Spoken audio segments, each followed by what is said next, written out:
Hi Beverly Chabaya zviri sei ende Jubilee unomutega Beverly Jubilee unomutega vidiwe ane tag team yake Jubilee Fadzai. Hi Marvel. Hi Annunciata. Divine Shekina, how are you? Melody zviri sei Rachel T, how are you? Mbomira intase guys and maninya dzavo but ari kuZimbabwe manje. Aminoti nenge yapinda ine message tione kana yapinda tibetadzi batanze chine 1 tick. Chine 1 tick. Okay. Set yapinda. Right.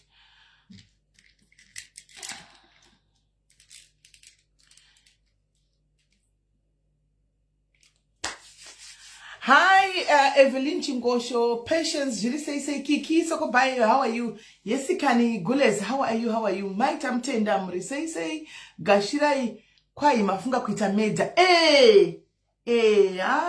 Dafunga Kuitameda, Vaskana, Dinde Kujer, Dijo, Suchaish. Hi, Fafi, how are you? Natasha, how are you? Modesty, how are you? Audrey, Jiri say, Letimudoni, how are you? Tendai Nyakanda, Jiri say, and the top say, New you. But yangu ndiye white. Okay. Iyo yakanyigwa kunze friends. Lucinda jiri say Maijanda, how are you? Pamela Tegama jiri say Natasha Tichinake, how are you? Diana Maramba, how are you? Subongile Stole jiri say yes ye ukai pamilioni papo anzi hello pabai nikula ipapo but guys ini na ameno rikaiti mbotanga tanzo fungwa zenyu guys ameno kuanzina kudanda kuda unopera shoka ne social media iyi haisi yekutevedzera unopera shoka zvimwe unokodarika haisi yekutevedzera unopera shoka nokufamba uchitedza madrama because people lives for drama kune vanochongoripo for drama saka uchapera shoka asi drama rinonakidza kana ndikaita nchibhadharwa so unoona ndikaita live yangu iyi inenge at least nechindunzira mari andiona so andihopemi saka zvinondibatsira andiona kwete kuti ndichitira drama for free and ndichitira drama risiriro ayo watidaro right. Yes kani raviro pa Bristol apo takaenda zviri sei taderera Nyarai, how are you? Primrose zviri sei Feli Zimbabwe, how are you? Hanzi ndikona left pa laptop yazviko muri mu office yazviko here askana. Hey Larissa, how are you? Zviri sei Emily, how are you? Emily zviri sei hanzi ndimoro sei Aunt Evelyn Elizabeth uri sei wangu nas, how was your Sunday? Cynthia Foya, how are you? Patrick family, muri sei ko Patrick family mnombeta nezve dambo svika kupage kwenyu. What do you do kupage kwenyu? Munoita nezve ina boy chabalala kuri sei Mukudzei, how are you? Makombe squad, Paris say. Hanzina Beki Bumira, we are watching from Botswana. Welcome, Botswana. How is Botswana today? Caroline Guja, how are you? Dadirai Murisei Geri, I can't keep up with comments. Francisca Cyprian, how are you? Varim office ya Shikoni. Tariro Murisa Paris say apa. Yes my chiko. Yes kandia wangu. Elizabeth Melissa, how are you? My Kairi wadeza Diamond Wenyasha. Lisa Tatenda, how are you? Keisvanda say Nontlanta unjani namhlanje. Kanisha, how are you? Gracie Kona News.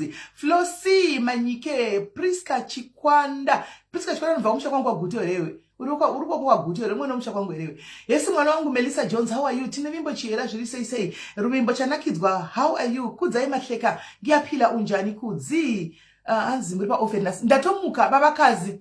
Thank you, Babakazi. Thank you very much, Babakazi. Love you too, sisters.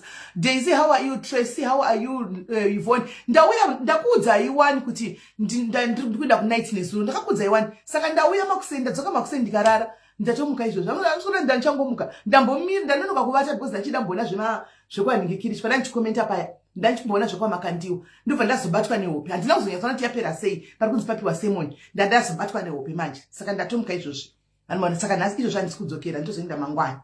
Anmaona Precious, how are you? Francia, how are you? Gina _Boa here. Machuma, how are you? zviri sei Messi wangu taruvinga zviri kudiko Melody how are you Blessing hamakamira here ndauya wangu right Tendai TKs how are you sisters how is where you are in UK today Evelyn how are you Precious K how are you my muninina zviri sei hanzi ndobva kusakanopisa okay all right Machuma Maflo aiwa good evening how are you hanzi beautiful kitten ndakauchinja zviketera ndandawana kutrendere nekitten yawe kitten ndakawana riri muno ndandawana kutrenda nekitten ndingoipa kitten ndikati zvozvo ndototenda ini naroka ndikati zvozvo ndototrenda ndikamborire gari ipapo rinyatsa kutrenda kana vazonyarara ndozochinja saka ndakazoona kitten yahonyaragwa ndobva ndazochinja haiwa munongozivawo guys kuti tatove simbi dzebasa dzekutodaro ndokwatave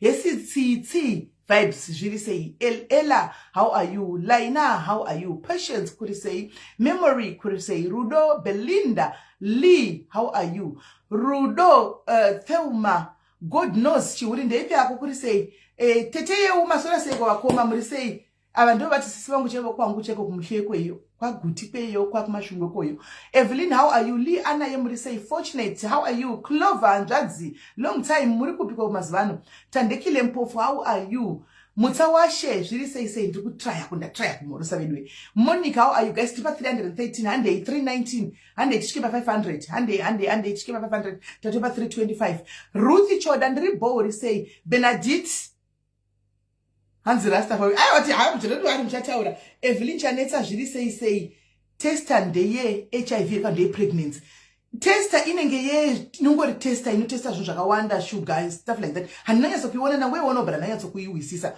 handitiona tafadzwa zviri Sandra zviri sei mwana wamambo aiwa iwori pano ndimaridzika tichataura nezvenyere Felicitas kuri sei Belinda how are you Priska Jess takazombata ozotesa life zekumasure munini wangu Anna pari sei hanzi naClover ndiri munhu kazisi koClover ndinje unalonda kuti uri murume unoziva kunenge kuti uri murume kwenda kuzati uri mukadzi asi Clover ka haikona kudaro Hesi Bianca Chikami how are you muningina uri sei Clayton Anaki how are you how are you hanzi ndiri aiwa homitiri bobo ini muri sei 341 371 side kwanga tipa 375 Lois Chapunza Dre Rasta firstborn how are you firstborn yangu zviri sei Senzeni Mochina how are you kuri sei hanzi yenyu iri kumashure sisi mene zvazvinenge zvichingoita 379 apa ndipo patani saka imimi kana mchiti guys 340 something ini chiti 379 ari kumashure ndiani tafadza taruza how are you Priska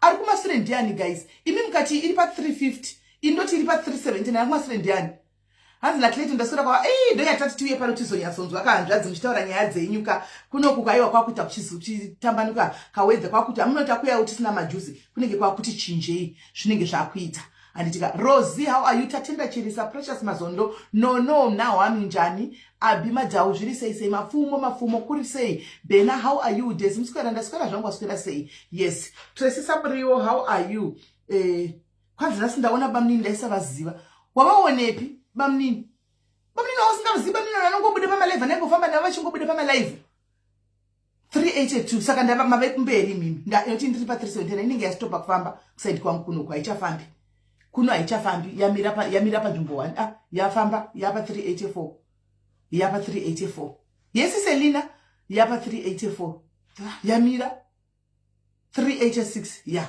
ndokwatari 386 385 386 kunoko Gloria how are you guys pushai tishike 500 tichange kutaura nyaya dzedu panapa tichitaura nyaya takaenda takatandara maidzembe maswera sei tichinda takaenda tapa 384 hanzana kwe guys imimi zvokumastreet zvokunogwaka imbosera nezvokuenda kunogwa kumastreet uku munozati ndimi mukutoita kuti mupe relevance paisingapange iripo yesi Blessing how are you Ashley zviri sei siyai vanhu vafambe neside ravanaro guys ndakakuudzai kusera nesuro let them move with that side tione kuti vachaita sei regai vafambe neside don't go and fight in the street guys hazvishandi hazvibetseri izvo because kana munhu angoda kuti kubhilivha zvinenge zvichitaurika ipapo whatever that is being said anongomhanya naizvozvo chiro mukati kuti ini it will not change saka imimi regai vafambe neside ravana iroro tatoziva chekuti inini ndiri panende kungotaura guys. Facebook talks ndedze 2 days 3 days zvapera. muti wemapepa unopfuta 2 seconds 3 seconds wapera. Pasocial media zvinongotaurwa zvichipera. Hakuna imi kusera mangwana kune kusisina nyaya gai kuti kumbobuda zvacho zvikubuda kana kuti chimimi ngoteererai muone drama muzona kunoperera finishing yegame chete. Chimbosiyana ine zvakawanda. Don't go and fight man guys. Makuita sei kwenu? Don't fight. Don't fight. Right. Don't fight. And this is my only getting borwa. Manje mukuisa relevance by singafani. Imi mema social media usati makuinzwisisa guys. Hamusi kuona plan inenge iripo ere. The plan inenge iripo. The plan inenge iripo ndiye kutokudza page nezita hombe. Ima hamusi kuona plan. Remember kune masters anenge achikandwa. So kuchasonwa bodhoro sebhodhoro but pakupedzisira zvichanakidza guys, zvichanakidza. Iko zvino imimi don't go and fight, just to watch the game. Igame iri kupera kwegame kune nyaya, kune finishing kwegame kune nyaya. Imimi ndemambomira zvekuti basi imofungwa ndakanyarira ndopenga ere. Imimi kana makazvitarisa ndakanyarira ndopenga. Siyanai nenyaya dzekuma street. Indai mungonoona moteerera moseka moisa laughing emoji mobva don't tuka. Anditika nokuti chiri kuitika ndechekuti once let them be singape chino shure. Guys, I don't know. But Jokfighter, you are giving her exactly what she's looking for. You are exactly what she's looking for. You are giving her. You are just falling into. Mukangoziva kuti tukukura guys. Tukukura mukangoziva. Saka people would try to bring everything. Even zvimwe zvekuti zvinenge zvine ameno kuti ngati chi zvinenge zvine vanhu vakawanda kanga vari involved varipo ende vanhu vakutoseka vari kuziva kanga zvichangoenda nepamwe. Saka siyai guys, siyai musatinda kuno. Don't fall into the trap of the devil. Anditika Shakira ora ipote. Don't go. Kune ma forces ari kutobva kune kwazviri kubva guys. Siyana ina indiri kuudza kuti kumagumo kwenyaya kwegame iri kune nyaya. Hatina kupusa, takanyarara because the silence is golden. Simple. Kumagumo kwegame kune nyaya. Imimi nyararai. Don't go and fight mepo the 2 seconds. Anditika don't go and fight mepo the 2 seconds. Hani muri kunzwa, don't go and fight me for the 2 seconds. Guys, I fight my own battles. Shiri smart. I am very smart and very wise. Handi manzwa, don't go, please diaries, I beg you. Don't go and fight. Don't go and fight. Please, hande kunya edu. Anzi la fara ifutu, wango chida edu. Urukuida. Pane banga para kava. Kune ma forces are behind. Antika achiri kumboisa zvima $10, $20, 20 pounds, 10 pounds. Vano chashika pakuneta, chashika pakumira. Imi game repa social media ndiri kuwachisana. Pa social media pano wachisana guys. Pano wachiswana pa social media. Igame saka imimi wonai sekai, let's move on. Pano ngachitezve pano. Pane kwazviri kubva. Trust the situation. Trust what is happening. Trust what is happening. Imimi just quiet. Kune hondo kwadziri kubva, kune kwazviri kubva. Sari sakanyararai. Right guys, tadzoka panapa tave pano guys. We are now here. Tave pano guys. Kwanzi chi father apo guys.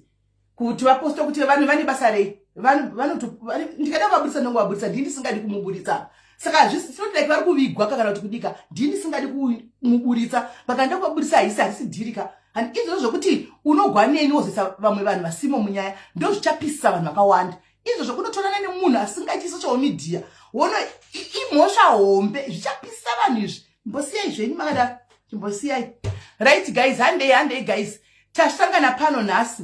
Anditika tasangana pano nhasi guys, kune nyaya yecup clash yanga ichiitwa. Anditika cup clash maiona guys. Taiona tese cup clash. Guys, vanhu burugwa rauya, burugwa rikavhurwa. Burugwa rikanzi tarisai bhurugwa hamuna chinhu zvazofamba zvakadai vanhu vakataridzwa bhurugwa manga musina chinhu handiti maona taona mamusina chinhu vakaenda vakanodzoka mubhurugwa mane chinhu handiti vanhu vakanzi nyorai mazita enyu mumwe nemumwe anyore chaari kufungidzira mune zvinhu zvandaisa nyora kuti uri kufunga kuti mune zvinhu zvingani handiti wopika 1 chinhu chaunofunga kuti chirimo ndochaunonyora momira guys panga pane varoti vanoti tinorotwa kune vanga vachiti ndakatoroteswa ndisati ndauya kuti mune chakati kune vanga vachitawo mashiripiti vakagara pasi vachitawo mweya yavo vachiona mungozivo vanhu handitika kune vanhuwo zvimwe muchingoziva zvinenge zvichiitika handitika kune zvinhu zvinenge zvichiitika hanzi china uyu Charity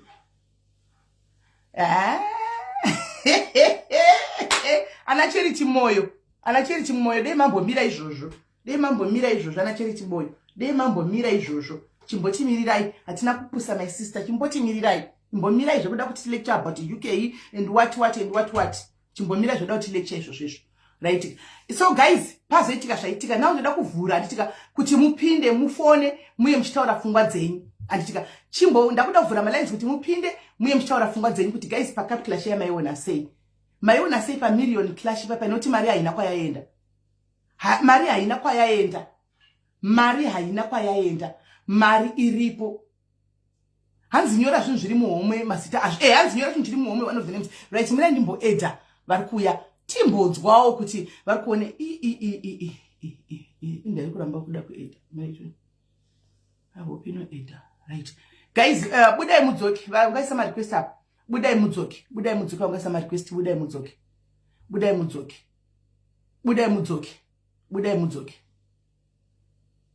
budai mudzoki haiwa Priska tikazvitedzera ivana nongomana ndingachingoya kotuma panotwa hey UK zvokutamba UK unesiya ndiye amai ave munhu ire UK asi amai emunhu UK hatipengi handitopengi eso zvandikuita stereki plus shamwari wangu ndine kumba handisi munhu muno kana I'm not a British saka nguva ikakwana I'll go home and if it's God's plan for me to be here I'll still be here no matter my forces of darkness asumuka mangani vaungana vavengi vakaita vangani if it's God's will for me to be here I'll be here. Yes, uzive izvozvo. Right. 120 guys, 120 right. Regaiti mboisa idi. Right. Tinzwi. Ndasanakidzwa guys ini. Zvakaoma. Kanika kwedu kakaoma kaya.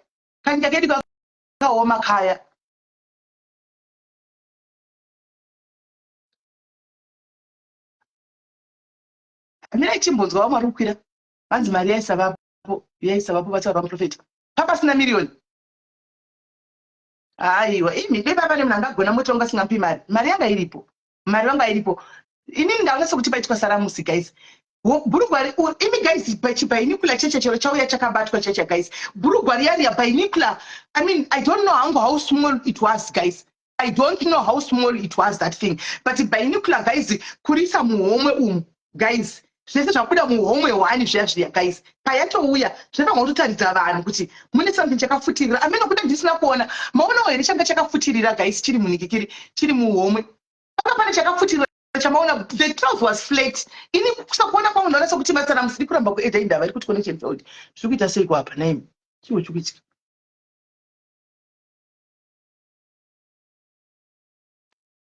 aiwa iri kutoramba kuedha mina ndimbotirai mwetoni but chiro yanga iri small manga mune ichocho chibinocular manga mune tester manga mune changa chimzi inonzi amene chekuchi mouth freshener handiti manga mune chi amen handizivi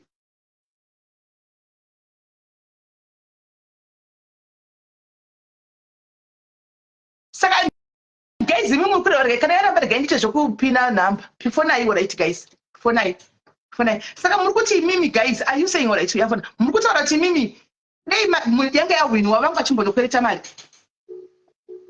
pacha masara musipaya guys ini nangu zvandaona inini hello dear hello baba saramusi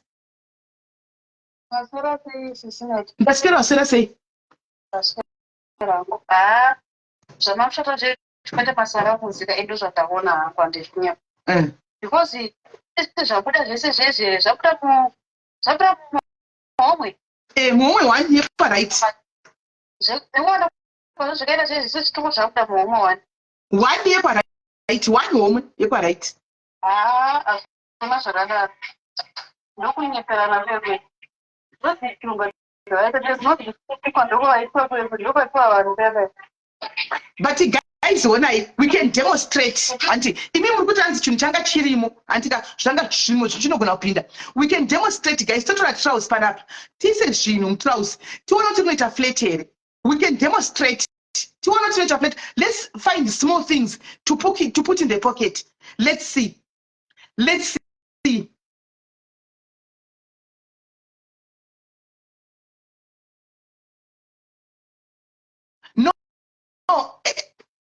tiri kupanzwa but tiri kutaura zvaitika handiti tiri kutaura zvinhu zvaitika nhasi antika tiri kutaura zvinhu zvaitika nhasi zvataona tese nemaziso edu handiti test kit thermometer and then mabinocular let's find the smallest of objects and put in a trouser handitika guys let's put in a trousers handiti tione kuti zvinofamba sei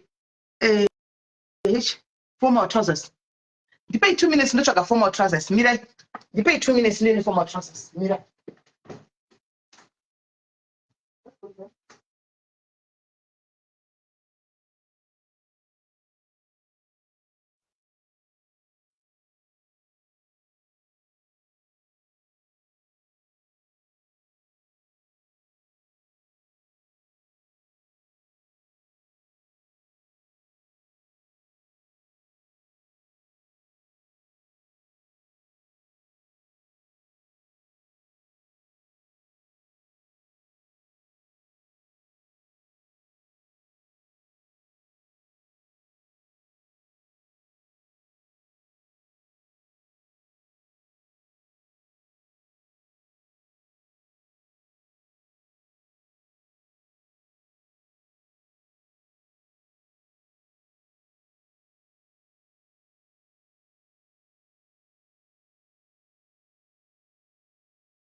right honai guys handitika tine formal trousers panapa toda kuisa the smallest of things we want to put the smallest of things handitika mirai I don't know how small they were those things but inoda kuzama kutsvaga zvinhu zvitikitiki handitika tiise imomo toona kuti zvinofamba sei chinhu chidikidiki chatingaisa muchini chitikitiki tingaisa muchini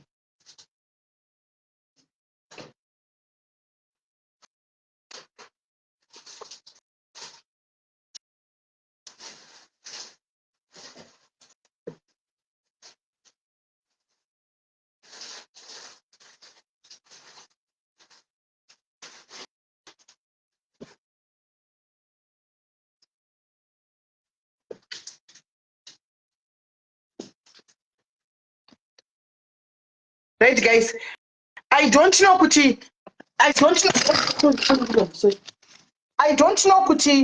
ichi chinhu ichi guys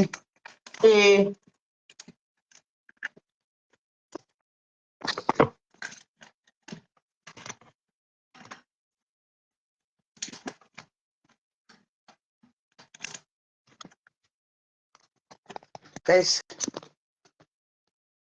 I don't know kuti chinhu ichi guys tingati chihombere ichi handizivi then toti ichi tochireplace ichi tochireplace nemabhari aya mapirisi aya handika vitamin E tablets emafuta tochireplace nebinocular ichi toti ndo binocular ichi toti ndo chinonzi chithermometer ichi handika. And then what else was there? Lipstick. And toti lipstick in the each. anditika hanzi unotivadzidza here ichi toti ndochi lipstick ichi zvibatrichi right nangotorawo trouser ndona padhuze toti ndeiri handichira rakadai so handiti itrouser iformal trousers iri right guys we're going to try and make it very flat hanzi your things are too big hapana chinhu chiri big apa hapana chinhu chiri big ichi hanzi isa masunglasses ako ndobvisa chii ora ichi mukuti chakurisa ichi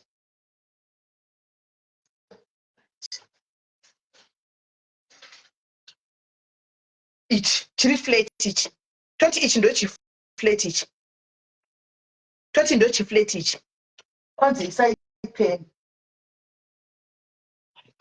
tabvumirana here kuti ichi toti ndo binocular tabvumirana here kuti ichi ndicho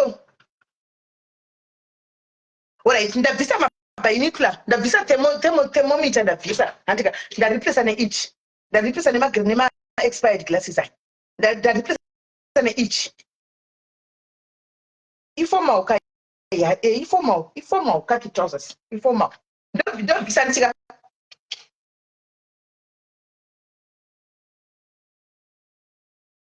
hanzi mabinocular isai maglass alright pamabinocular isa maglass alright regai nditsvage pen Shakira ndivigirewo pen bring me a pen alright saka toisa ichi ndo mabinocular handitika ichi ndo spray handika mouth spray handika then chiri kuuya ndo thermostat ndabvisa magaba esi ndabvisa magaba guys ndabvisa magaba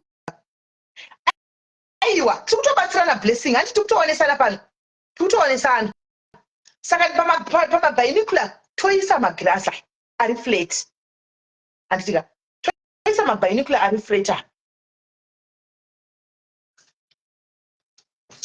toshandisa ichi pen iyoyo yakabata right varato right takuisa guys mabinocular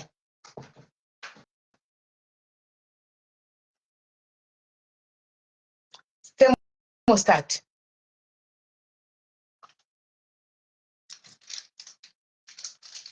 toisa 1 chero chiri chidiki hacho toisa 1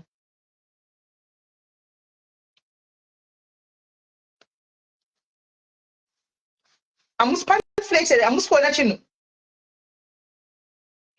hapana chiri kuonekwa here apa guys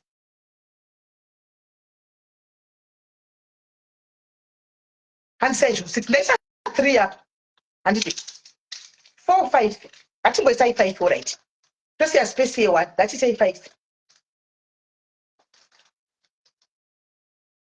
taisa 5 tasiya space ye1 guys homwe iyi yakakura we homwe iyi yakakura homwe ishi ihomwe ishi yakakura homwe ishi haisi diki ihombe homwe ishi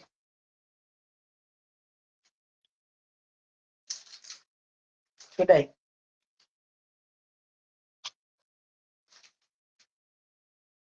pari flat here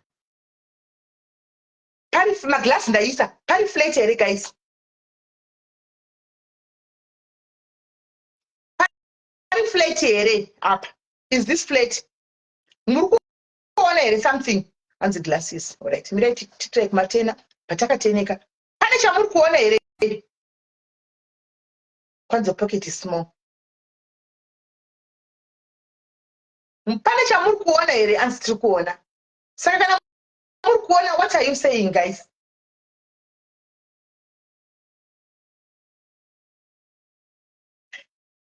kana muri kuona imimi handiti kana muri kuona what are you saying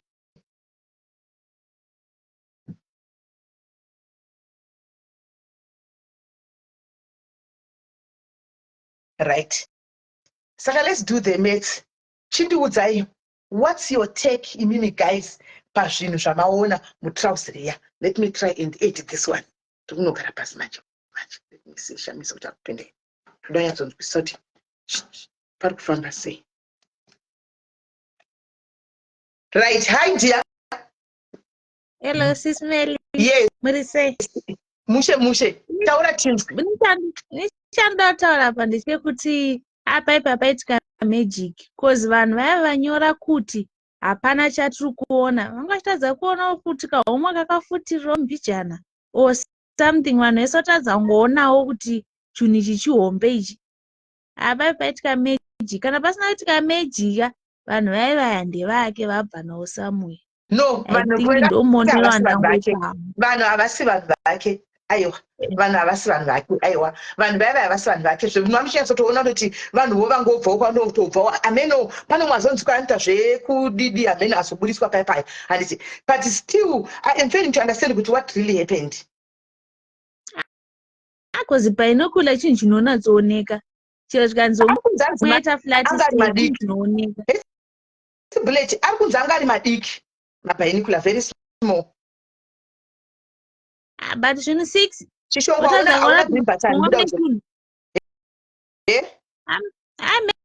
ndo mafungira angu inini kuti maybe itikoka magic or something because hapana munhu angatadza kuona zvinhu 6 mumwe vanhu votonyora kuti there is nothing.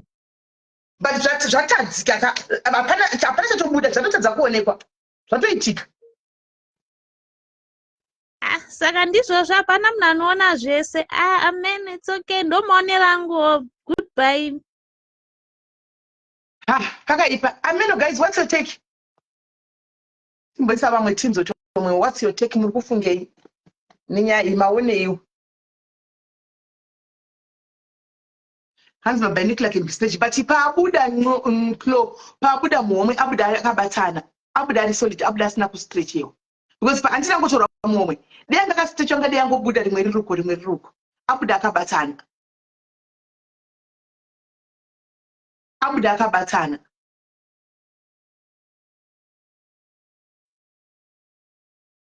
They were supposed to nemweya. They were supposed kuti vaoneswe nemweya.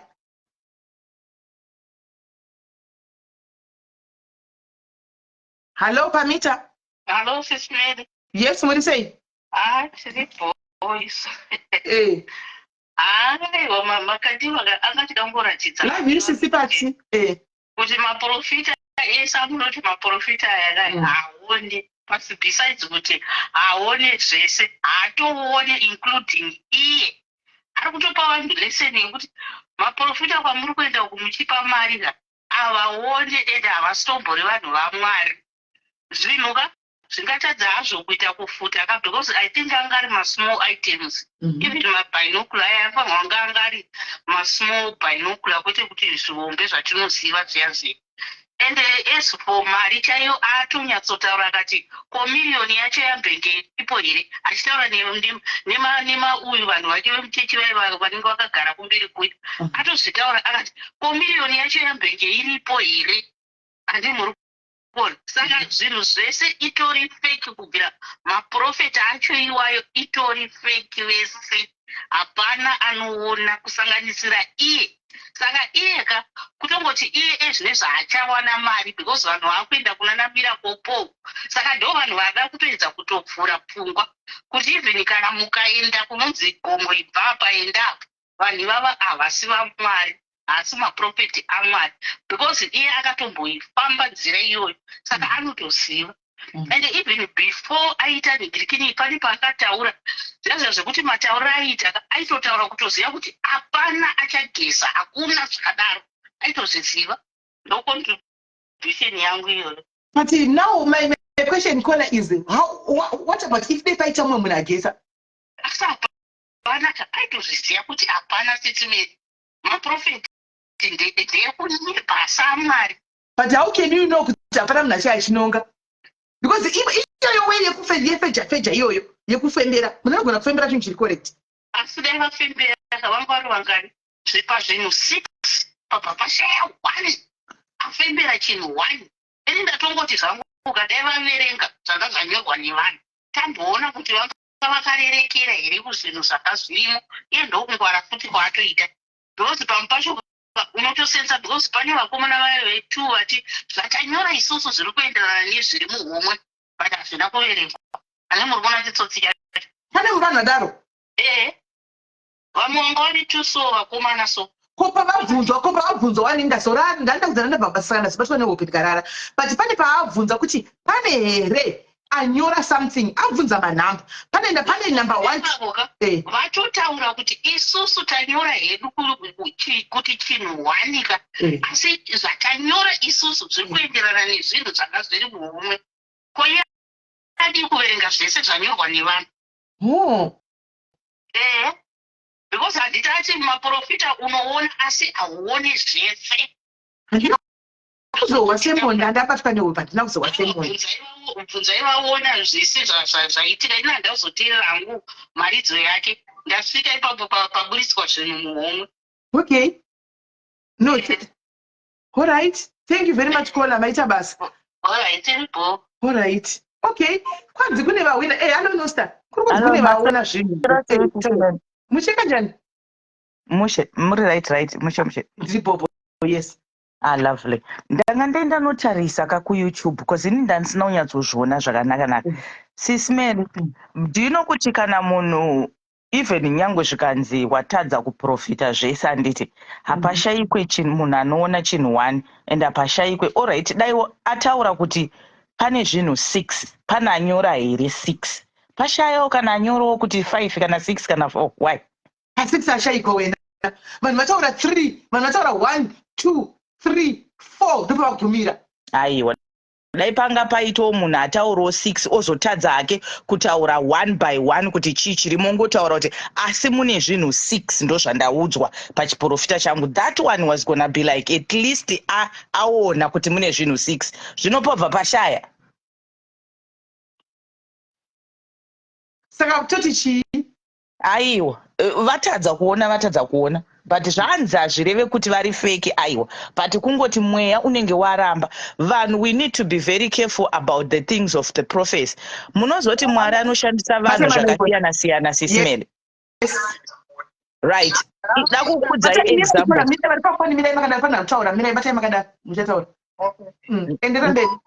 ndotaura all right kanzi pane zvinhu 6 haungatadze kuona zvinhu 6 kuti mwari andiratidza zvinhu 6 yes unogona kutadza kuratidzwa kuti word by word kuti chakati nechakati but kana mwari achida kukuratidza anokuratidza zvazviri like example da kukuratidzai kuti kana mwari achikuratidza something how does it work ukaratidzwa let's say kuti muchechi mune vanhu vari kunamata nesimba mwari ane varoda kusimudzira anokuratidza zvazviri sisimeli kuti pane vanhu 4 vandiri kuda kuti vasimukire anogona kutadza kukuudza kuti nemazita nhingi nanhingi handiti mukunzwisisa but asi anokuudza kuti kune varume 4 vandiri kuda kuti vaite chakati nechakati saka apa ini ndiri kuti why is it kana taenda kunoti tiri kuona totadzawo kutaura kuti mune zvinhu 6 asi handisi kuziva kuti chakati nechakati asi ndaratidzwa 6 patadza kana 1 aiwa ipapo sisimeli we need to kutaurawo kuti papo hapo hapana chitsotsi chaitwa zvapo. Okay, right, ndo maonero ako right. Kola vari pafoni hello mushe kanjani mushe ndiri kuona kuti panenge paitika masaramusa because vanhu sei vanzi ningirini vanhu sei vanzi pekutanga kunzi batai trauzi harina chinhu then trauzi rozodzoka rane zvinhu aiwa vanga vachiita kupuruvha papaya kuti vakaita kupuruvha kuti vaone vanhu vaone kuti hamuna chinhu chirimo but alright pane vakomana vaiva handiti 2 vakomana vati zvinhu zvese zvamaburitsa izvi pane zvakanyora isusu zviri kukamba zvese sei vasina kubvuma kuverenga kuti vakomana havanyora kuti chii but vanga vagona here nhamba yanga yaitaurwa ivo vatotaura kuti zvoni zvese zvamaburitsa izvi kazvinyora zvakabva nezvatanyora zvese but varamba kuzviverenga and tasaimuoneka sisimeli kuti ningirini uyu prophet makandiwa akataura kuti chii okay hold on Kola, Mirai Kola. Mirai Kola. Children vakapfeka. Kola. Mirai Kola. Mirai Chinzwe opinion. Matichi. How can you do this for someone? Some good. Vakanyora machaona pakati pavana chibaki nevarachi machechi avanhu protecting those people By saying what? handaregedza kuverenga zvanga zvadirwa nevanhu vaya zvakaiswa pasi. Yes, that's protecting them vanhu vaya vacho ungachivaprotecta, which is fair. It's very fair. Okay. But vari kunzi aienjoy pane point vari kunzi pane vakomana 2 vataura kuti isusu tanyora zvinhu zviri muhomwe hazvina kuverenga saka atleast yevakomana ava kana zviri zvaitika yange funga kuverenga. listen, watch and comprehend. The first question was nabinocular munowaziva hapana munhu. Kona phone yenyu kuti anoizivisa imwe phone. Visa imwe phone call. Wakandiwa was very smart today. For today I applaud you.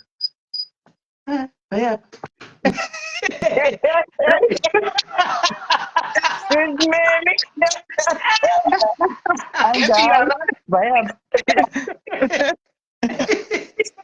Taura henyu mai maka. Ndirari tiri pepa kuti zvoni. Kuti makandiwa vataura kuti zvoni. Ndinoda kuti muprofite chimwe chiri muhomwe mangu. Handiti kuraudza kuti trousers ravakapfeka. Wai vazounza trousers rakahemwa uko. Exactly. Vakatenge trousers, vatora one trousers vakaenda naro ravhurwa risina chinhu. Handiti vakapedza zvinhu trousers ramaona rikadzoka rikanzi ndiro here trousers. Vangafana kusazvinhu muhomwe ravakapfeka. Why did he hang trousers uko? Because vanhu tese taifunga kuti trousers ravakapfeka ndori kuiswa zvinhu. Handiti mazvona. But kwazoya trousers rakahemwa uko. So why? But my sister, mother.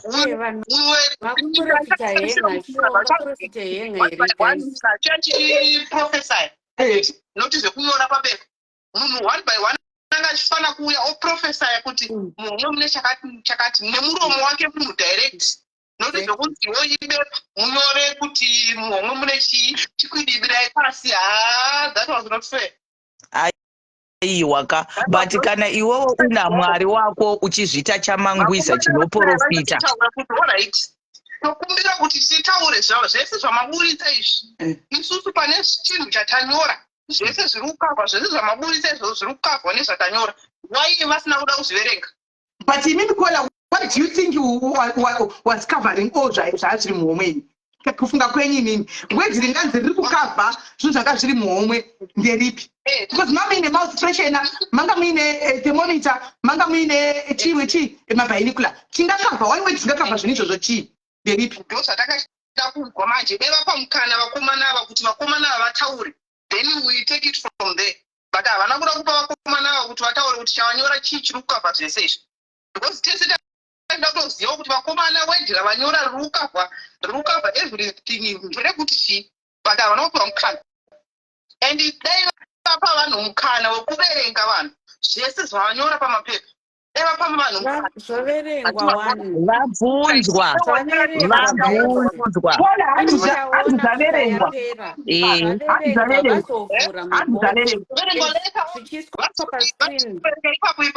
Because this was a challenge most. Vaifana kuverenga ipapo kuti vanhu vambonzi chine mugara kupasi maruza mese hapana agona. Kuzoda kuverengwa later on for what? Alright, Sister Mary. You see? Ndoda kuti pane chichiitika ipapa pane zvaitika. Hapana ada kuverengerwa zvese zvanyora because challenge ka vanhu vangofana kuprofita direct noti zvokunyora pabepa. Direct munhu achinomirapo obva atoprofesaya kuti trouser kune chakati nechakati.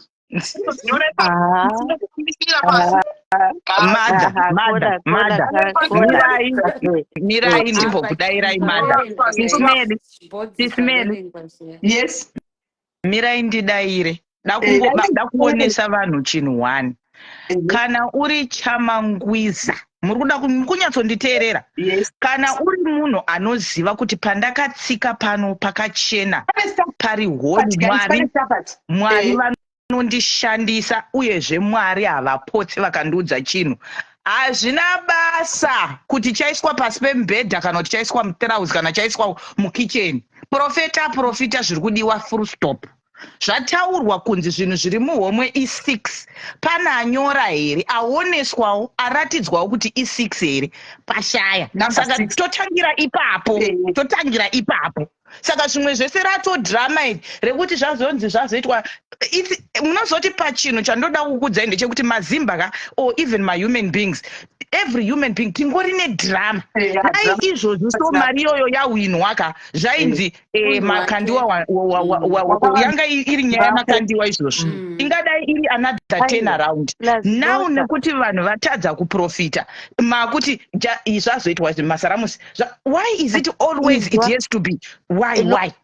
Oscar, remember kuti sekuru vakapinda pana Simeli ine zuro here vakati zoni munhu achahwina mari iyoyo anenge ari munhu wamakandiwa anenge akagara audzwa kuti muhomwe macho maiswei. Saka pashaya aihwina zvatoshata futi. Zvese zvinongoshata. Makandiwa wacho hapana ari kumboti isusu tiri kusaidwa makandiwa o hatisi kusaidwa makandiwa. Isusu tangoti toda kuona zvichaitika handiti. Saka dai wanga uri munhu anoziva ingotaura nhamba. Thank you, dear. Ingotaura nhamba yekuti taibva tati kuna makandiwa aiwa kamakandiwa. Munhu haungazoita very accurate kubva waziva kuti mune chakati nechakati. Asi aziva chero Mwari wake watomuratidza kuti waanonamata waanotenda whatever chiprofita chivanhu chaataura asi ataura number 6. Taitopesera tese tatoti aiwa ngaapiwe kana 500 at least zviri nani agona kuti 6 zvirimo. Zvino asikana tobva tati watadza 6 yacho wobva veduwe taakutanga kuti paitwa masaramusi. Saka dai zvanga zvaugonekwa panga pachinzi masaramusi here futi. Tanga tichati masaramusi dai zvawanikwa. Makandiwa ka I think anga chida kungoticha lesson kuvanhu kuti muone kuti sure these prophets ka they are fake because Thank you,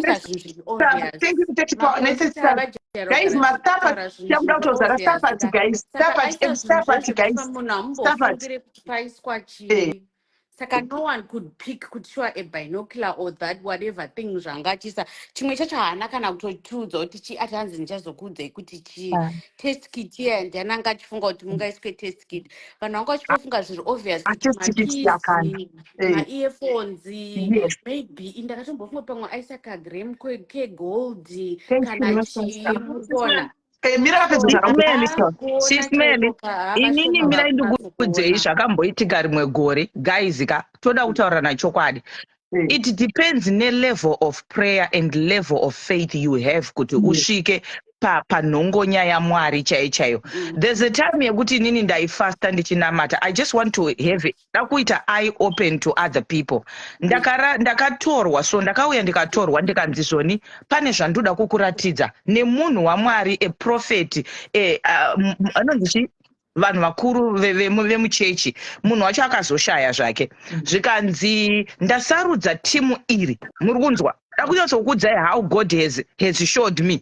Ndasarudza timu iri but ndoda kuti timu iri rifefeterwe nemweya mutsvene. Mweya mutsvene ukasefa apa kuona kuti munhu anokwanisa kugara pachinzvimbo apa ndiye achasara achigara. But inini Mwari vanditi vakuda kunditora but havasi kuzonditora kana pasina kuwanikwa achagara pachigaro ichi. Mukuteerera zvandiri kutaura?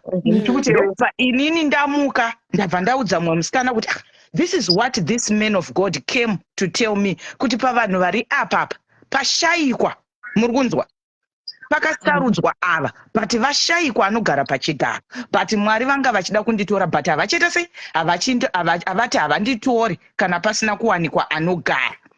But my point of the story is what God showed me, it was true. Pakatosarudzwa chaunga chakatoenda kumudenga uku kuti vanogara pachigaro but pakatoshayikwa. Asi chinhu wani chandoda kukuudzai kuti muzive Mwari havana kundiratidza zvese kuti vandiratidze detail kuti ndiningi naningi muri kunzwa.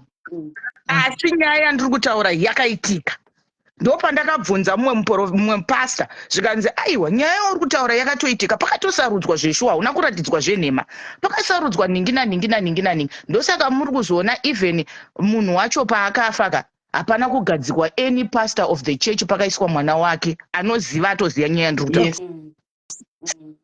saka kunyeba here kuti Mwari vaona aiwa Mwari vanenge vaona but hazvive kuti uchaita accurate to see ndozvandiri kutaura inini ndozvandoda kuzama kuda kuonesa kuvanhu kuti kana Mwari wako achiona aifana kuona nhamba kuti mune zvinhu 6 and then zvoregedza kuita hazvo accurate kuti chakati nechakati zvimwe rato drama ratakuita vanhu izvi but zvinhu zvazviri transparent ndadzokera kuYouTube kunonyatsoongorora kuti pane chitsotsi chaitwa here haina nhambona chitsotsi chitsotsi vheri pagara hapana chitsotsi chete maZimbabweans vanhu havabvume chinhu chiri pachena that was an obvious vheri zvazviri pachena kuti makandiwa ada kutesta munhu wese anozviti inini ndinoona ndosaka bhurugwa riye asina kuripfeka kana uchienda kuchiprofiti iwewe unenge wakapfekwa nemuprofiti kana kuti unongouya uchibva kumba kwako ndosaka aisa bhurugwa riya raasina kuti ripinde mumuviri wake ariisa uko kuti icho chaiswa pasi muprofiti ai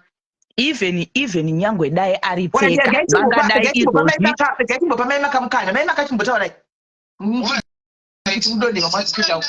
pane mukomana azotaura pechi2 handiti hatizoni isusu tangira kuti trouzi ringe riri pamuri because zvinhu zviri muspirit handiti trouzi ringe riri pana prophet then wo prophesy because vanhu vese taifunga kuti trouzi ravakapfeka ndori nezvinhu handiti hatimazona pane umwe kuti munhu akataura I think 2 days ago a day ago akati isusu tiri maprophets tiri n'anga tiri chii handiti we are in the spirit yes kana vachiprofita they see things zviri spiritual like things that can breathe handiti like zvinorarama handiti not maobject side vaitaura kuti we can prophesy kune zvinhu zvinoita sei zvinorarama uyu mukomana uyu azenga aripo pachallenge uyu akati isusu tandichifunga kuti trouzi ramakapfeka ndori nezvinhu because imimi you are spirit saka chiri pamuri taigona kuita sei kuchiona chinenge chiri pamuri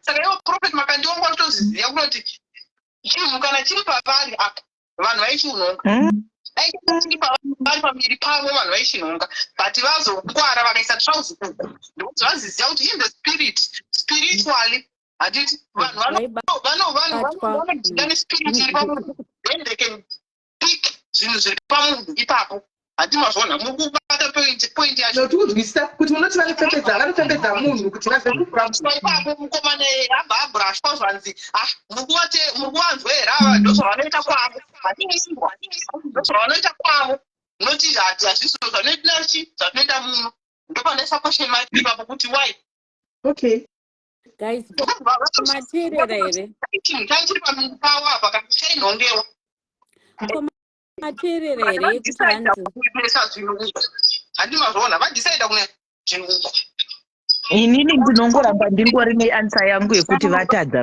simple aiwa nosta vatadza vanhu ngavabvume kuti vatadza nai ko zvimwe drama ndereiko wanzitaura kuti zvinhu zvingani ingoti mune munomboziona here kola munombovaona vaprofiti kai vana kana vachitiudza kuti murume wangu ari kudana nemunhu ari kugara kuelo pamba yakadai saka chavatadza kuti vaone chiri mubhurugwa chi vachikwanisa kuona munhu adana nemurume wangu nyangwe chiri pamunhu chisiri pamunhu saka muri kutaura kuti mweya wamakandiwa kana uri wasatani wakakura inini ndopandinozorambira vanhu zvisimeri paipapo akataura akati zoni vamakandiwa vangotitendera kuti tinosvika panzvimbo pavo titore ivhu vanga vachizviziva kuti ivhu rekuita maspirit evanhu kwakutonokora mirai ndidzike pane vada kuedwa tikasaita contact with that ground ndosaka vanhu vada neutral ground handimazvona aiwa yekuti vanoziva kuti hapana anogadzira nzvimbo iyoyo ite neutral ground, haisi nzvimbo yekuti ndeyaprofeti nhingi kana kuti ndeyani. It was going to be a neutral ground. Then maprofits always zvakasununguka zvisina kuti tiri kuenda pamusha panhingi.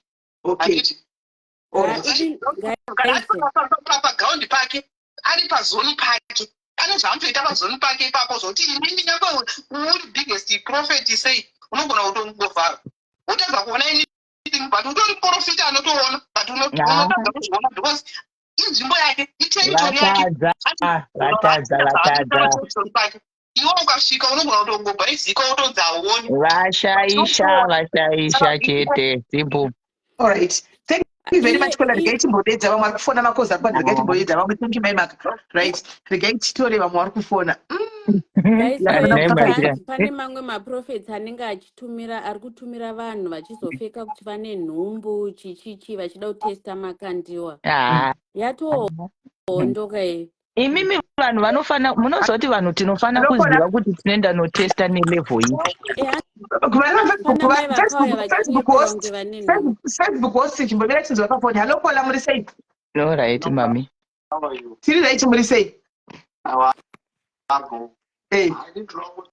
Ndangotaura zvangu pachinhwani uchaitika chakaona because problem nezvinhu zvemweya hazvifambi nemafambiro avo achiita.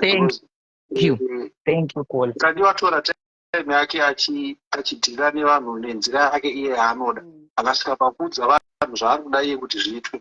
Dai anga ari munhu anga achida kuti vanhu paiswe chinhu muhomwe meyamuyo dai angosvika netrauzi rake akaisa zvinhu zvake mutrauzi ongoti vanoda kuprofita uyaya apa ndakarejesta kudhara. There was no need to go through all that process palive TV because vanhu vangangofanira kungounzwa kunzi uyaya munhu ungotaura kuti shamwari kongosvedzwa 1 by 1 taura zviri muhomwe munotaura zviri muhomwe mune chakati kune chakati kune chakati zvonyorwa oenda kusite next kwete zviyaza zvangu achiita zvacho because zviyaza zvavanga achiita zvacho munhu anogona kutotsipika mweya.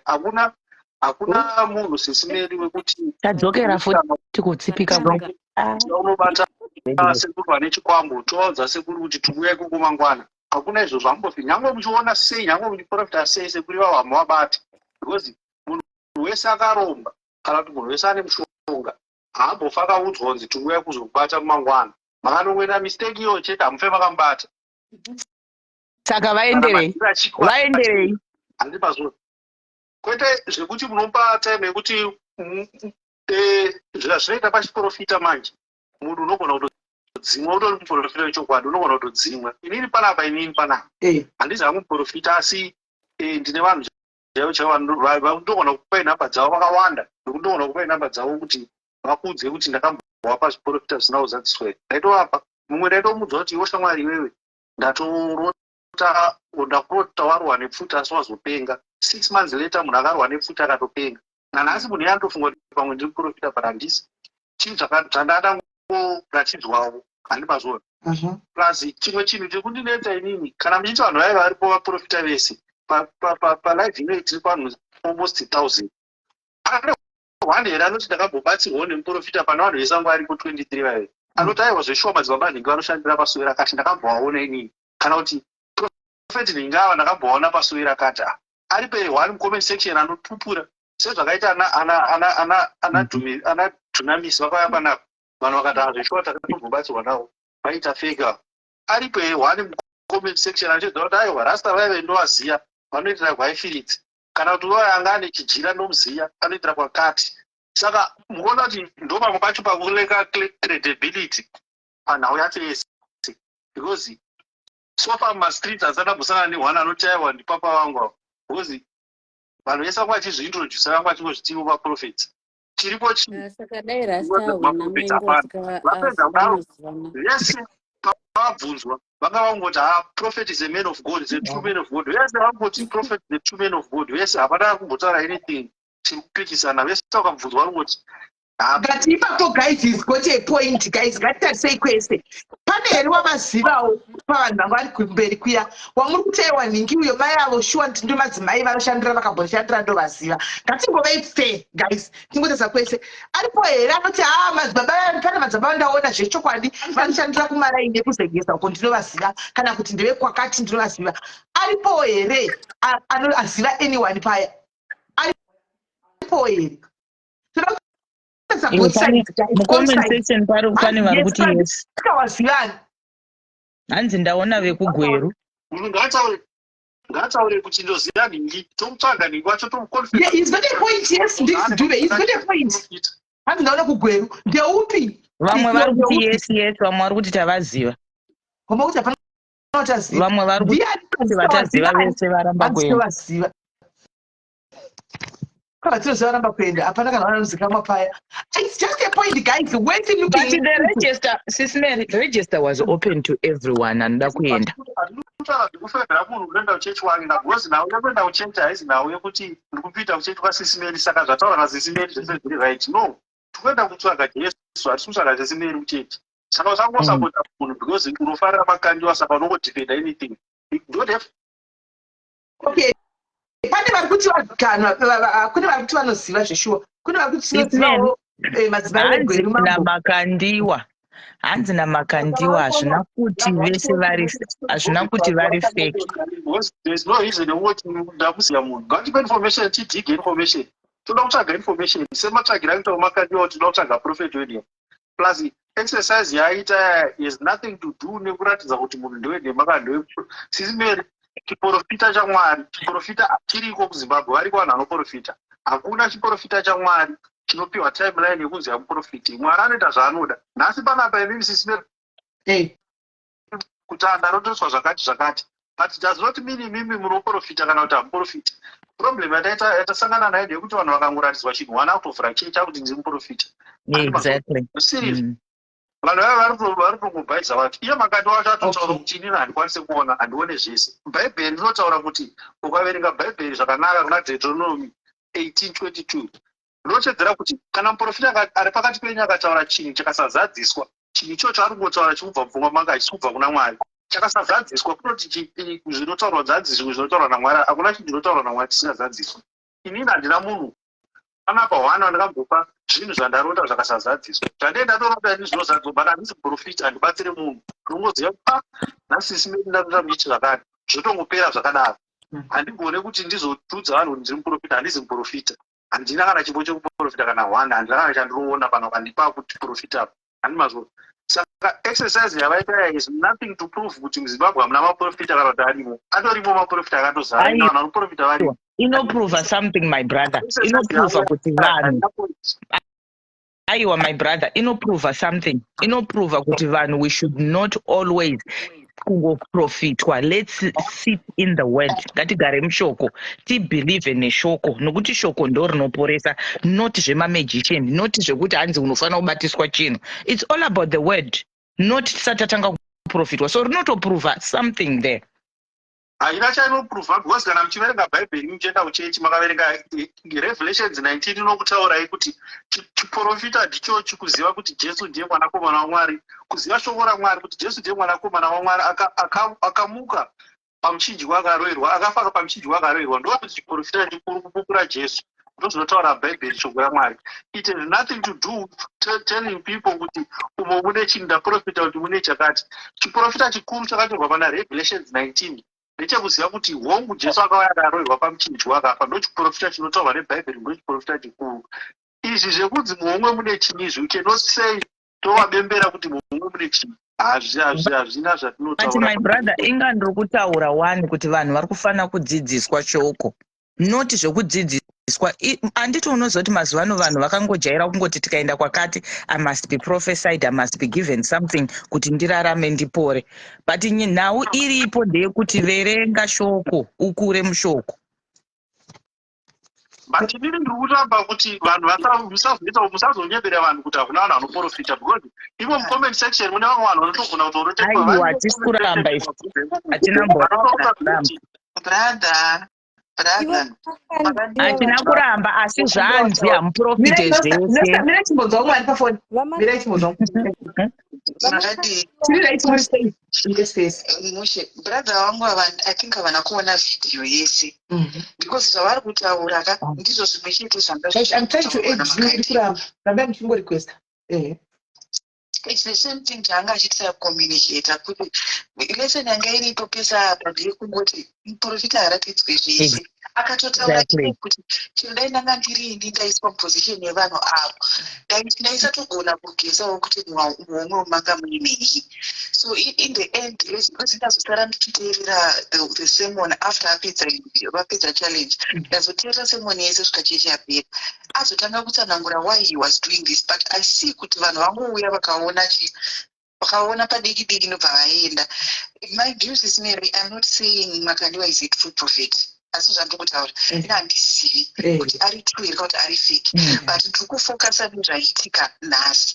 Kana sista vamboya vakataura kuti hanzwani kana kuti manyorwa mumakomenti kuti hanzwani kana manga muine mabhainokula muhomwe sei homwe yange isina kufuta. 1 2 aregerere kupfeka trousi iroro iye physically why aita rekuhena pasaidi, you understand?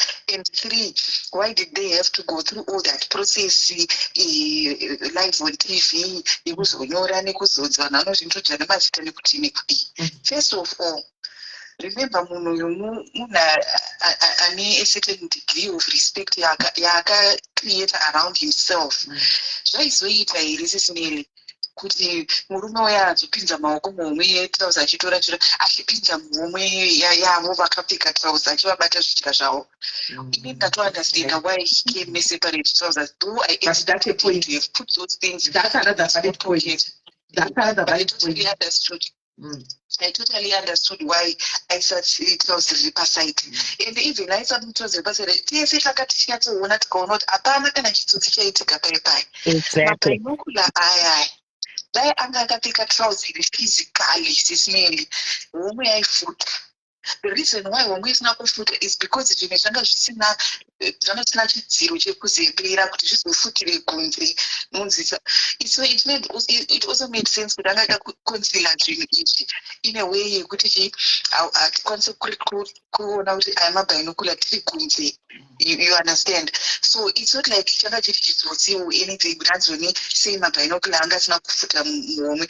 Ini hapatombodi kana science panga pasina nyama yake kana panga pasina a solid wall yekuti zvimwe zvizodindikire kunze.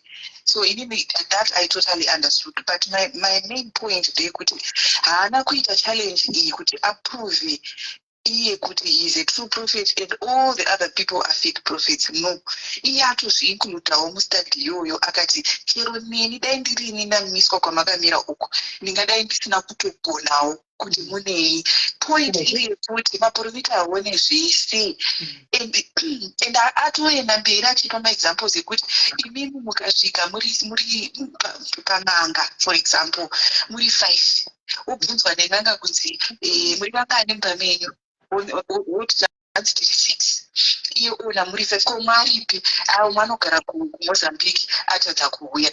Mukazvitarisisa munhu ari kuMozambique ende anorasirwa nyaya yese because matodza n'anga kuti pane hwana asipo. Iye achatanga kuita elimination yake yekuti asipo uyu ka pfungwa dzinenge dzakavhurika kana kuti anonamata anoramba zvechivanhu kana kuti ndiye ari kufungirwa ndosaka aramba kuuya kana kuti imimi iwe uchitanga kurasira uyu asipo mhosva asi hamushai munhu. Then he gave lastly my last point, he gave an example yekuti kumusha kwavo akatanga zvana tsikamutanda pakauya tsikamutanda akauya akabata mbuya mai vemhuri iyoyo kunzi ndivo vari kubata zvinhu ndivo vari kukanganisa ndivo vari kukanganisa mhuri.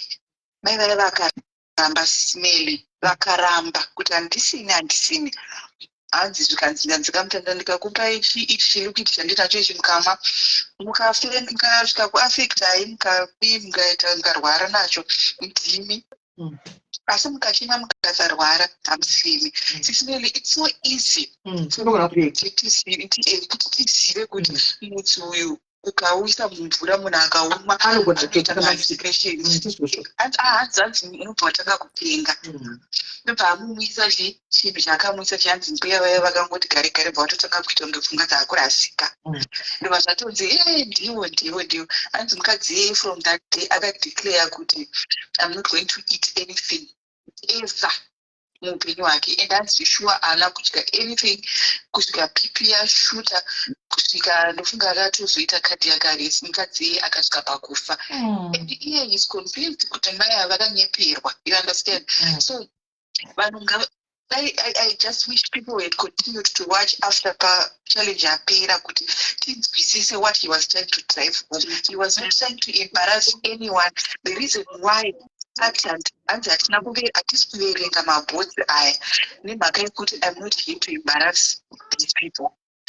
Ndosaka aramba kuverenga nokuti kuti pane chaanga achivanza honestly dai paine munhu anga anyora zvakabuditswa muhomwe muya ainyarara kandi wachitaura kuti hapana munhu angona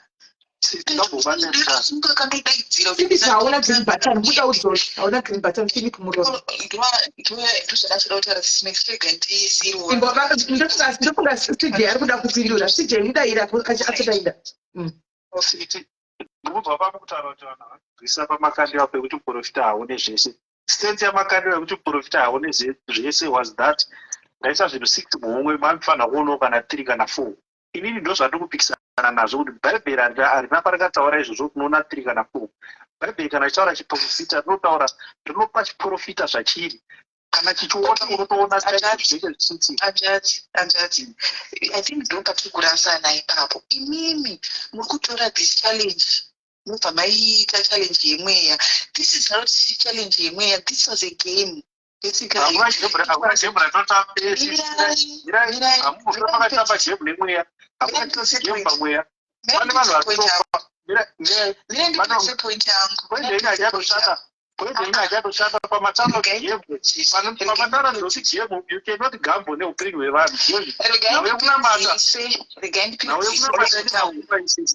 Regandipenzise muzondikaunta inini ndimendati game because ndashaya proper weight rekushandisa but kuzviona kwandaita inini handina kuzvitora pakuti makandiwa anga achiita zvinhu zvari pamweya anga achiita zvinhu to prove a point. So kwaari yange iri game yange zvanga zvisiri zvinhu zvemweya izvi kudanzi tikuita zvesalvation. This was not salvation. He just wanted to prove a point. That's the same reason why he actually did not have the $1 million on him. Because anditorina mari yacho ndoiwanepi mari yakaundodaro iyi. Then if it was a game to him to prove a point, then it's a testless game because munoona kuti problem netirasizi. Nakuti maprofita idina kuti pamwe musati mamborwariwa kana kuti musati mambosangana nesituation. Kune vanhu vanobuditsa upfumi hwavo hwese vachienda kumaprofita. So you cannot play a game with zvakadaro kuti I'm playing a game just to prove a point uchiexperimenta neupenyu hwevanhu because ukaikana wadaro manje vanhu vainge vachikutaura nezvavo kuti vanobudisa pfuma dzavo vanobudisa upenyu hwavo. Kuna vanhu vakarasirwa neupenyu nekuda kwekubudisa pfuma vachiendesa kumaprofita. Pakauya ana Dunamisa vachitaura pasi simeli ukaenda kuYouTube unoona makomenti vanhu vachidza kuti mari dzangu dzandakadyiwa nevanhu ava ndakadzifunga ndorwadziwa. Uona mweya anogona kutopinda padepression nenhau yemaprofita yaya. So kana chita nhau idzi dziri sensitive idzi hadzidi kuti vanhu vaite zvinhu zvakadai usvo. Kune mamwe maprofita ando achibatsira pasi simeli apa pakabva vamwe profeta vainamatira vanhu vainzi Jose. Vane vanhu vatori mucomment section vakanametorwa naprofet Jose vakatopora.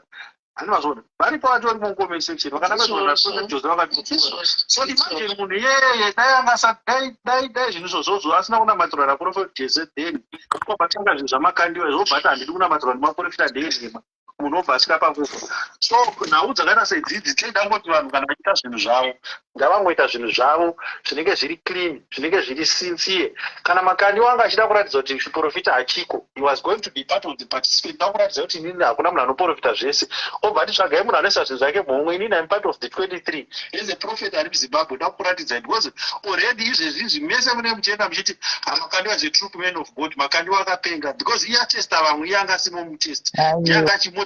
That's not what we are saying, my brother. That is not what we are saying. No, that's not what we said. Hapana mbotaura kuti makandiwa is a true man of God and we never said he's not a true man of God. kunanzwa kuti vanoda kuti sititeri inoteteka aigota part of the challenge saying yaita come up with the challenge because angatifanira kuzotiradza kuti right inini handione zvese asi ndaonawo 3 izvi but vanga vatotaura my brother vanga vatotaura kuti kana inini handione zvese sisine chega ndinone vamwe vakuru vodakarisa panapa. All right, thank you very much. Right, first, what was book host tauraiti inini ndoda kupawo 2 cents dzangu from zvandaona hangu. Vamakandiwa vanyatsoemphasize vakati inini nditori nemamwe maprofesi andakatomboita akasaita come to pass. Meaning kuti iniwo nditori nezvinhu zvekutoti ndinotopa profesi but hazviiti. Saka handisi kuti ndiri fake kana kuti ndiri true. Aemphasize futi akatoti pavanhu vakamira apa patori nematrue prophets atoripo ipapa. Pani also mafake. Saka just because vatadza kunyora zviruma zvirevo kuti havagoni kana kuti vari fake. Well done, girl. Another point ndeyekuti yandabatisisa hangu yandadzidzawo from zvavataura vataura kuti ndoda kuti muve very careful pamunoenda kumaprophets because a lot of you guys vamwe hamuchatotaurina namai venyu nehama dzenyu just because makakudza naprofet ningi kuti mai vako vanoroya panguva iyoyo paakakudza anga akapodza mumwe munhu anoudzwa kuti ndipe mari yako ndipe mota yako just because ndiprofet vataura ari kuenda kunoendesa zvinhu zvake. Saka you need to be very careful. Ndopambane point yake kuti aiwa tisi kuti vanhu ava mafake but you should be careful of the decisions that you make kana maenda ikoko because vanhu ava sometimes vanopodza. Ndopambane point yake ndo zvandatodzidza wangu. Well done, Kola. Well done. What totaura nepedu tese wabva watopedza. Right. CJ, anything to say? Zvekutaura.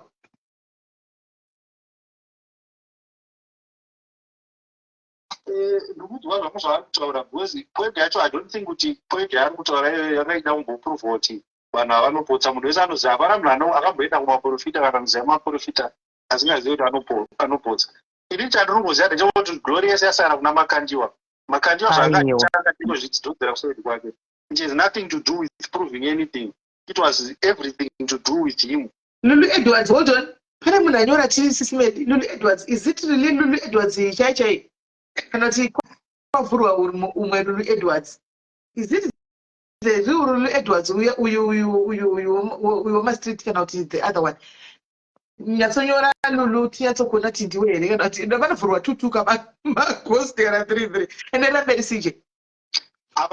Sisime mukuona kuti izvezvi zvasara zviripo mani. Munhu wese ari kuti maprofita muZimbabwe hamuna maprofita but hapana kuti makandiwa profeti wefeki. Saka glory yese yasara kuna makandiwa izvezvi.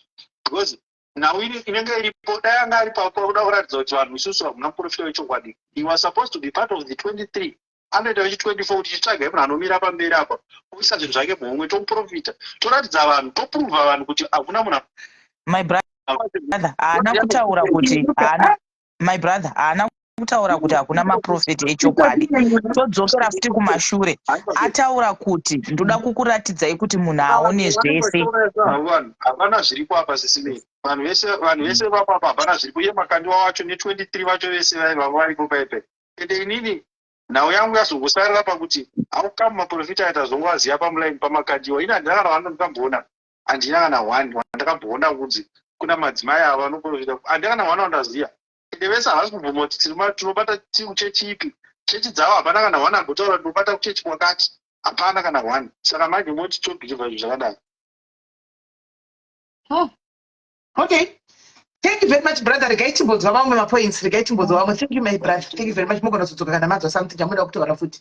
Right, guys. Imimi mahosi muri kumusoro uko. Nevamwe vari comment section. Vanhu itai zvekufona because kuedha rimbopota ichinetsa kuedha handiti. Pane a drop ku wrestling tinoti eliminated. John Cena has been eliminated. Pane a dropper challenge apa dhuze. Guys, chichaitika paya. Ini papa nangu paona saka ngapakomentwe nevaona. What was his reason?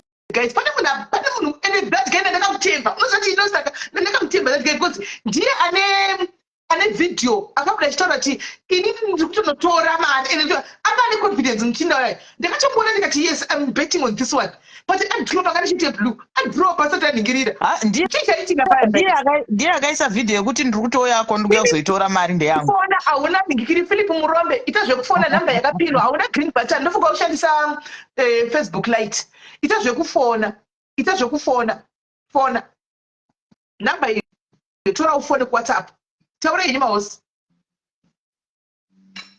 inini hangosisimeli chinhu wani chandoda kungodzidzisa vanhu ndechekuti ngatingodzidzai kuti kana uri munhu anonamata anoziva shoko akariziva through the word of God, verenga shoko rako wonamata uchifolowa mharidzo dzese dziri mushoko, uchifolowa zvese zvatinodzidziswa zviri mushoko, kuti shoko rinoti kudini, apa rinoti chii, apa rinoti chii, uchiita saizvozvo, nokuti shoko racho iroka rinotaura kuti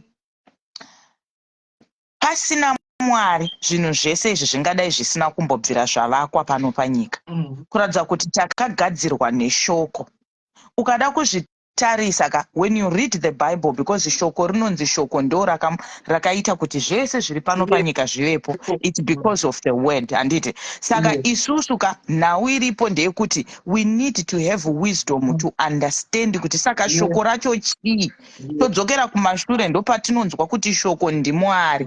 Saka kana shoko riri Mwari, how are we going to reach that level? It's because we must follow the protocol. Yakangofanana neprotocol inoitwa kumanjuzu. Vanofollowa protocol yemutemo wavo. But why isusu vana vaMwari vanoverenga shoko you are failing to do that? Why are we failing? Kungoverenga shoko, that is the only answer for us. Mushoko imomo Sisimeli ndo mune maansa ndo mune zvese. Inga Moses wana akaenda kunoita exercise one neng'anga dzese nemadzimu, kana even Elijah one Mwari waBhaari wana akanyadziswa wani takatarisa. Saka what's so special, what's so new about it? Vamwe vari kutaura kuti zvoni nokuti yanga isina kupfekwa rato drama iro, nokuti dai apfeka zvainzi ativhara pamweya futi. Alright, hold on, timoza kuna kola va Facebook pa WhatsApp. Kola hello. Hello, Sisimeli kwaladi. Kuri sei koko? Kuri right, ndoda ngopa tusenzi dzangu. Kutaura chokwadi ndaona sokuti hapana chitsotsi chaitwa. Ende kutaura chokwadi izvozvo kuti kwanzi zvinhu zvazoiswa mubhurugwa ravanga vasina kupfeka, it doesn't matter. Kana uchingori nemweya waMwari uri muprofita, obviously unototione chete.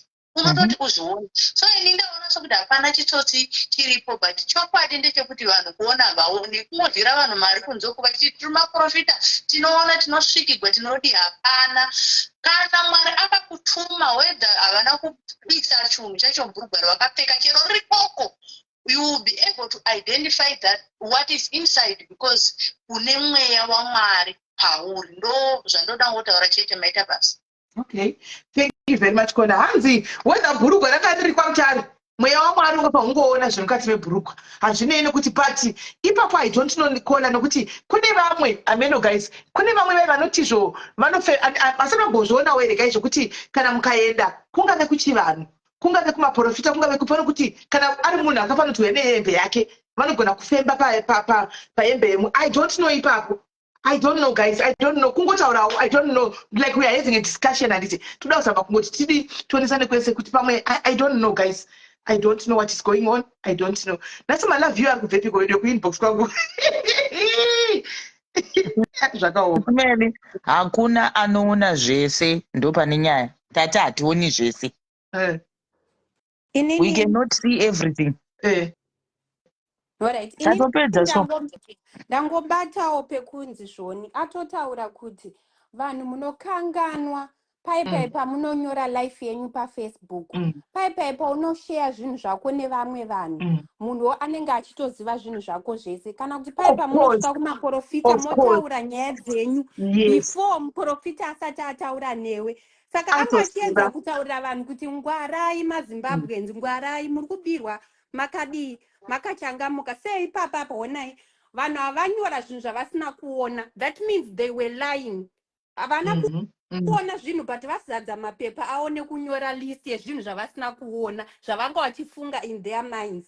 So Makandiwa was was trying but to say wataura point ipapo yatofanira kuti itiemphasize pano kuitira vamwe vedu vanofarira nyaya dzekumhanya-manya kumainbox infact vanofarira maprofita. Munoziva here tikaiswa vanhu vatori vane addiction nemaprofita kuti akangonza kuti apo muprofita pakati anotoenda tirasika dambudziko riri kumunetsa panguva ipapo vari kuvanhu vakadaro.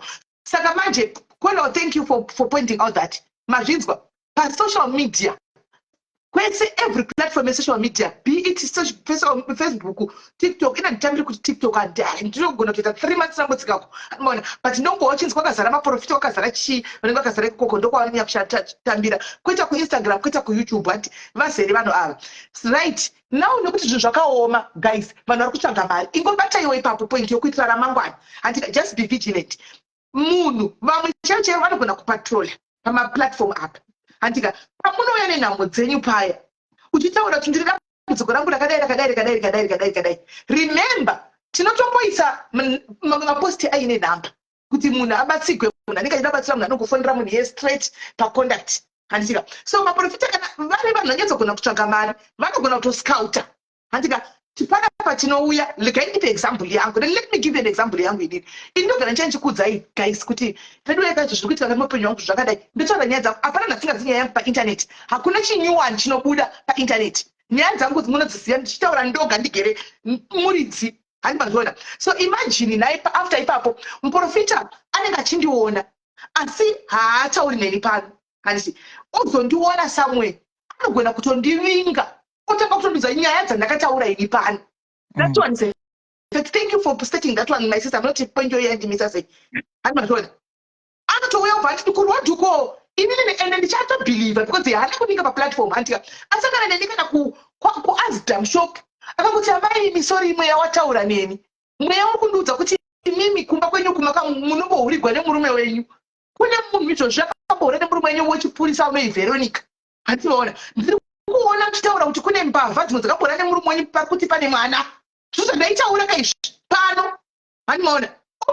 Imagine guys, ndinoita sei asakana nekustiri tuku ondiudza izvozvo ndinotobhiliva guys. Kunyepa here, we are human, let's be honest. Kunyepa here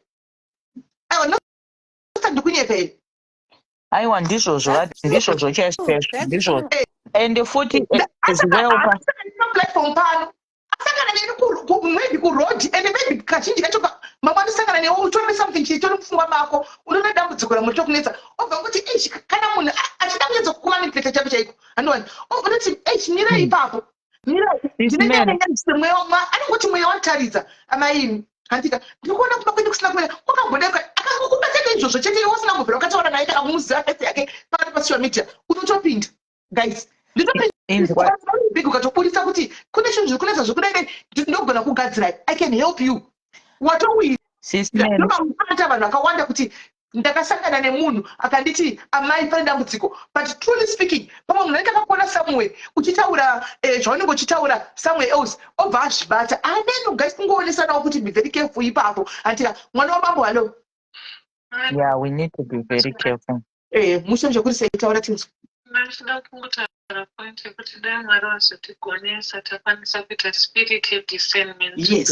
From zvataurika zvese navamakandiwa nhasi pandatotanga kuona message, I was being very skeptical ndichiti vari kuda kungotamba nepfungwa dzedu, but at the end of the day ndatozoti Mwari maita zvenyu nekuti ndadzidza zvinhu zvakawanda. Pane zvavanga vari kutaura paya, he even included himself pavataura vakati even inini wacho handisi kuti ndini musiri wefake, ndiri kutotaurawo ndichizvisa ipapo kuti trust no one, hapana munhu anoona zvese under the sun, kureva kuti hakuna munhu ari capable except Mwari ivo himself. So while we are missing the point, Ichiti Makandiwa, his fake is what we can say anything and everything that we want, but at the end of the day, let's not miss the lesson. Tadzidziswa namweya mutsvene nesu ungatibvume kutsurika even zvekuti kana waenda wasvika pane nzvimbo utanga kutaura kuti vanongogona kutanga kana kutaura kuti iwo babenyu uri pane munhu ari kukuroya hauna kuroorwa kaiwewe iwe kutotanga kutoti zveshuwa ndinotosuspecta even vanatete vangu Kumwitira kumberi. watovaudza kuti vanatete wakutoti kuti vanatete vangu navo havana kuroorwa kutonzi hamune kaspiritual husband kune mweya wechikwambo akudzinza kwenyu kune ngozi hakuna dzinza risina ngozi ungatanga kutozwa izvozvo wakutobhilivha. Pepa yavanhu vaizvaitika pepa it was very transparent and ini ndatozotenda tikati even zvimwe zvinogona kutange zvisina basa but I think even maitems angakaisa mumwe meya spiritually they even have a message that they're passing. Binoculars ndo maziso Imweya. kudzwa namweya mutsvene kunzi ngatidzidzei kuona zvinhu zviri deeper than what we see on the surface. Because he said to sorry caller, he said to my binocular tuduku but tinoona zviri kure. Right. Ngatidzidzei kuona zviri kure and then area uyo ndo mweya wedu. Let our spirit men be connected to the spirit realm. Area unobata kwese antikasumuzwa isa mudenga inotendeka ichinobata kwese kwese inoona zvinhu ichinhirikira. Pamameans apo handiziva hangu pamwe tinofanira kungogara tichinorira mukama tichigona kurumbidza Mwari. I don't know. But ndongoti zvinhu zvese zviri kuitika under the sun. Sangova nemweya wekuda kungoshora tinotadza kubatsirika mukurarama. Thank you sister. Amen. Thank you very much. Right. Not kuti tikushora ido as such as kuti tikudiscuss hanzi natavinga guwa prophet orasi vakandinonga ndiri mune ina nguva yandivabhilieve kutaura zvokwa Mwari sorako inini hamu ndakazvimirira agodo zvokwa oracle kuyanisi inini hamu ndakazvimirira hai ndakatsaya kuda kuti ndinyanye kunyatsonzwisa mweya wangu wakaramba zvachose wakandirambira mweya wangu wakandirambira ndakangotira kuda tofoliwa hawakandirambira zvakaramba. Sismeli munoziva kuti umwe munhu anogona kubatsirwa nemunhu anenge atadza kukubatsira imimi kuratidza kuti zvinenge zvisingagone kuti mubatsirwe nemunhu iyeye but umwe munhu anotoenda otonobatsirwa zvokutobatsirwa saka vanhu vanosiyana saka inini zvakafanana nekuti like example yandanchida kukupai yemuprofita akaprofita zvokuti ndakati ndikaenda kuZimbabwe da kumuendera pakrava yake da kunomumamisa haangataure nyaya kuti ndine mwana wemukoma wangu handiti like mwana wangu inini mwana wemukoma wangu mukunzwisisa vaindifonera vese nemurume wacho maiguru muri sei ndiri raiti muri sei mainini anonditi mainini because sisi vangu ndova nemwana yeye mama achindimhoresa anogara kuSouth Africa vanetsana nemurume paya akuenda unogara kuZimbabwe ko akundifonera mama mukadzi aenda ko chii chaitika akundiudza nyaya dzake dzaitika kuma ndikati aiwa ngatinamate. That's all I did. Takangonamata ndikati aiwa anodzoka zvikanzi kuti kudaro ndikati anouya nguva ichakwana achauya zvake ingori tantrum yemwana mudiki vana vadiki pamarriage vanongoita tantrum agotadza kundibhelieve agotanga kuti I don't know mwana iyeye hanzi akaenda kumuprofita. Sismeli ndinayo zitsamba so ndakarisevha kufoni kwangu ndakanyorerwa tsamba yekuti ndakarohwa nehana ndikavhunduka zvikanzi akanditumira message achiti hanzi pane muprofita waakaenda hanzi akati hanzi pane mukadzi ari kuEngland waari kutaura naye vari kutoronga kutoti vatoenda kuEngland murume wako hauchatomuona atotorwa nemukadzi iyeye uyu kwakuti but munhu wandotaura naye kuEngland ndimi chete mama. Saka zvapinda papapa ndikati muri kuaona maprofita enyu zvaanoita manje muprofita ndoda kuti ndikasvika kumba mwana andiratidza kuti ndopi ndikasvika ndiri kusikonotiburana naye which kind mweya wakadhakwa kudaro ezvinozvi guess what mukadzi wacho akadzokera kumba kweke bva anditextira futi zimessage kanzi mama zvikanzi mama ende makataura chokwadi thank you so much mukadzi wangu adzoka ndikati saka zvaadzoka kuEngland kwamainzi muchaenda makazoenda here zvikanzi kupi kwamhino zvokuda kubhiliva maprofita saka handiti muri kuona zvichataurwa namakandiwa kuti be careful munonodzwa zvimwe zvinhu zvekuti munovengana nehama mukuona tingadai takatovenganiswa nemuprofita anotaura sina basa anga akutokalkuleta kakuti munhu anotaura nemurume wangu ari kuEngland ndiyani imagine kachintara chokwadi guys kasamwe tawa tikudiscussa zvedu anomaona ndofunga iye makandiwa ka anga achida kutoexpose wake zvinhu zvakawanda anomaona nokuti remember munhu wepainternet YouTube internet anoona zvakawanda but haakwanisi kunangana nekuti dyo saka anozviudza nesemoni because he is very good in teaching and he is very good and that one is not a prophet kana kuti ndingati prophet he is a teacher uya anomaona muvhangeri teacher anodzidzisa unoparidza kuda kudzoke ashi saka mukatsoteerera achizotaura zvinhu zvake slowly ka unozonzwisisa kuri kuenda message. So I think he was trying to put a cross message yekuti mhuri dzakawanda maparara nekuda kwemaprofita because guys chokwadi mazuva ano handithika maprofita azara pese pese. Muona ndida kuti mutarise chinhu one, tasai vaenda vachinoti tiri kurota, tasai age idzo, tasai age dzaenda kuti dzainoti tiri kuenda kunoprofita. Majority yanga iri pepa yanga vari vana vechidiki, handimaona vanhu vakuru vanga vari pano vanga vari 4 or so, handimaona vanhu vari kuprofita pese kubva kuNigeria kubva kunyika ipi kwese ndevechidiki vari kuita zvichiprofita izvi. Saka kazhinji kacho vanononga zvambotagwa nomwe kuti even kumaprofiles enyu vanocheka nokuti iko zvino takuchemera paFacebook guys. Besides kuti ndinotaura public platform, imimi mune maplatform enyu mapage ichi profile yako pane kuti unogona kuenda unonyoonesa macrying emoji woti iwediweka murume haana mugoni aunyori zvakawanda unongoisa macrying emoji iprofile yemunhu yaketsi uyu. Profile yaketsi uyu ine vanhu 100 andika mafriends hapana kana followers mafriends ake onyora kuisa macrying emoji onyora kuti varume vakafanana chokwadi. Obviously ari kupa munhu information yekuti chii guys kumba kwangu kune problem iri kuitika nemurume akwasa macrying emoji vanyora kuti murume haana mugoni. Munhu anofunga muyefanira kuti okay anyora macrying emoji ati murume haana mugoni kureva kuti kumba kune problem otouya pauri kuseri amai ndine dambudziko problem ndona kumba kwenyu kuri kunetsa ndaona mune mweya baba vari kunetsa nenyaya dzevakadzi andiwamupa clue andimaziona. So I think akachitira kuexpose kuti be very careful because chokwadi dzimba dzakawanda dzaparara nenyaya dzemaprofita and vari kuda mari, they don't care, they will scatter. Chokwadi guys munhu anoda mari anoparadza hana basa chero zvaataura ipapo handimaona because ari kuda mari. And the other thing chandaona taura chimwe chandaona futi ndechekuti don't you think kuti Makandiwa was very smart to offer money because anga achiziva kuti if I don't offer money nobody is gonna come. Saka aida kutowa vanhu kuda kuona kuti how much you love the money in this world munoida mari and you are going to come. Because dai zvamahara ndiana aienda ndiudzei kuti aienda ikoko ndiani. Hapana, but chamsikawo maprofita makuru atanga takatarisira whether ndeve kuchipostori whether ndeve maprofeti chaiwo chaiwo whether nyanga hombe kana wakabudikira hapana mwana. I think because they understand the word. Watangoindawo kungonokuruzawo ongononyorawo ongonobhara 7 arikokuya ongobharawo 8. No, vaenda havana kuenda because they understood the assignment. These people who went there, they did not understand the assignment. Some could have understood the assignment, but some could have, given us that sign. I don't know why it's so good. I'm trying to aid you.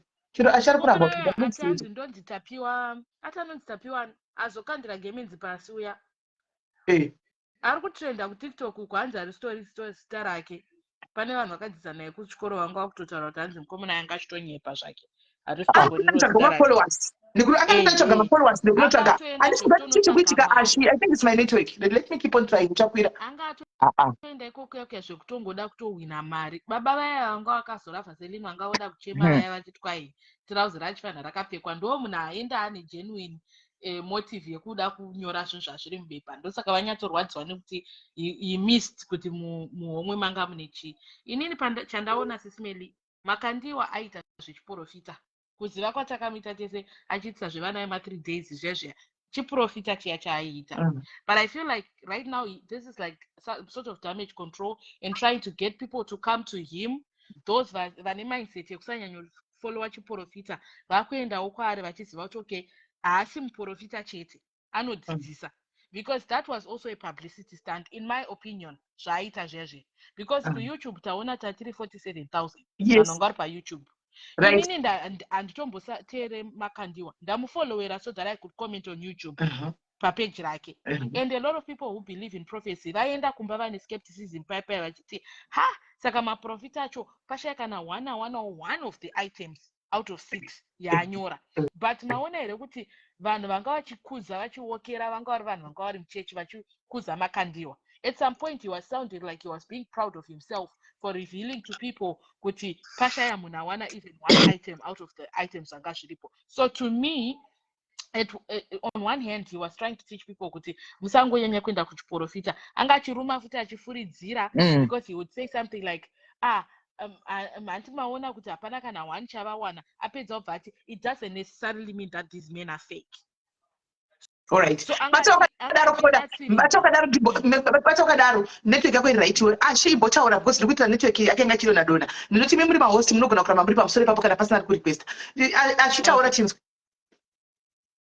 Alright, sisi Mary zvanachida kutaura nachida kutsigira panga muchiti sometimes unogona kutorwa kana nemuprofita kana paFacebook. Inini zvandakamboita ndandichitori musikana that madays achona iwayo. Then ndakabva ndaenda kune mumwe muprofita, so andiprofita musikana wese muprofita wese katanga takagara tiri pamberi tiri vasikana, so tagara tiri pamberi pavasikana bva andisimudza inini bvati mai mimi makabatwa like mazamu nemurume. Munoziva kuti from that time paakataura izvozvo saka hanzi munofanira kutongwa newadare here kudii. Saka paakandiudza izvozvo ndakabva ndaita addicted yekuti ndaitoti baba ava vanoona. Saka ndakazoti ndakatobatwa nemurume wandinaye izvezvi nemurume wangu wandinaye. Saka chakaitika ndechekuti inzwai kasisi, saka chakaitika ndechekuti murume wangu anga aitamba nababa ava. Saka ndiye akaenda kunoudza baba ava. So audza baba avo vakabva vazoita kunge vari kundiprofita. But at that time ndandakutonda kuenda kushiri zvesvo zvokuti ndabata baba ava vanoprofita vanoita sei. But ndakatozoudzwa zvanzi baba akelo wako hapana chavanoona, ndindaivaudza zvese zvataita. Saka ndoda kuzama kutaura kuti zvechokwadi unogona kuti even munhu waunenge unaye mumba ndiye anotonotaura kana hama dzako chedzo dzinotaura kuvaprofita, but iwe unozenge wakutofunga kuti muprofita ari kuona but usingatozive kuti ari kuudzwa information nomwe munhu. Yes, correct. Ndo zvanga and Mirandi, and let's to add on that one. Unozoti kana mumba mufamily like mune masquabbles. Une hama chaidzo zviya zvadambudziko rako zvisingatokufarira kutukurwa newe. Do you know kusana kuenda kunopa information yako kune munhu? Exactly. Kutaimira. Uri let's say uri mumashops time chaimo. Patungofamba muroti munobva ngoti ndikutora umumire munhu wamwari pane shoko. Andika asanenge akapuwa information yako. Obva kutotsemurira unomupa bag sei iwe. Unonosumudza zvinhu pamba. Unonosumudza zvinhu exactly. Plus madzibaba vanoona vanoprofita but iwe hausi information vatoipiwa neumwe munhu. Iwe nochifungwa kuti waprofita but information yakupiwa neumwe munhu ende anotaura nemo wekuti unoti sakazozviziva zviripo kuti ndo zvandachida kutaura zvangu kuti ipo maprofita aya sometimes anenge achitongozwa zvinhu zvatinoita isusu nevanhu vatinoziva, then iwe vakazosangana newe anogona kutoita kunge akuprofita, then iwe unenge wakutofunga kuti munhu yanoprofita zvatinonyora pamaplatform zviya tinonyora pamaplatform edu aya mazano tinonyora pamaplatform ndo patinouya kochemera handiti mbo patakwana shamwari ndo patinochemera ipapa ndingangoisa makai imwe papeji panapa many people will come say sumeni chii what is wrong handimaona ndakutotanga kutoconfida handiona so vanenge vachiona anokutagita anokubata naizvozvo ende unotowira tinokwangwara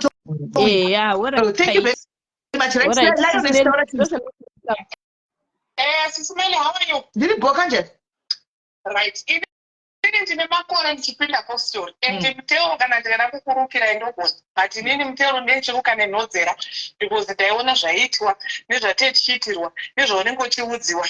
Right. Number one, profita kuchechi anoprofita nhau dzaunenge wareurura paya tikapinda tikaimba good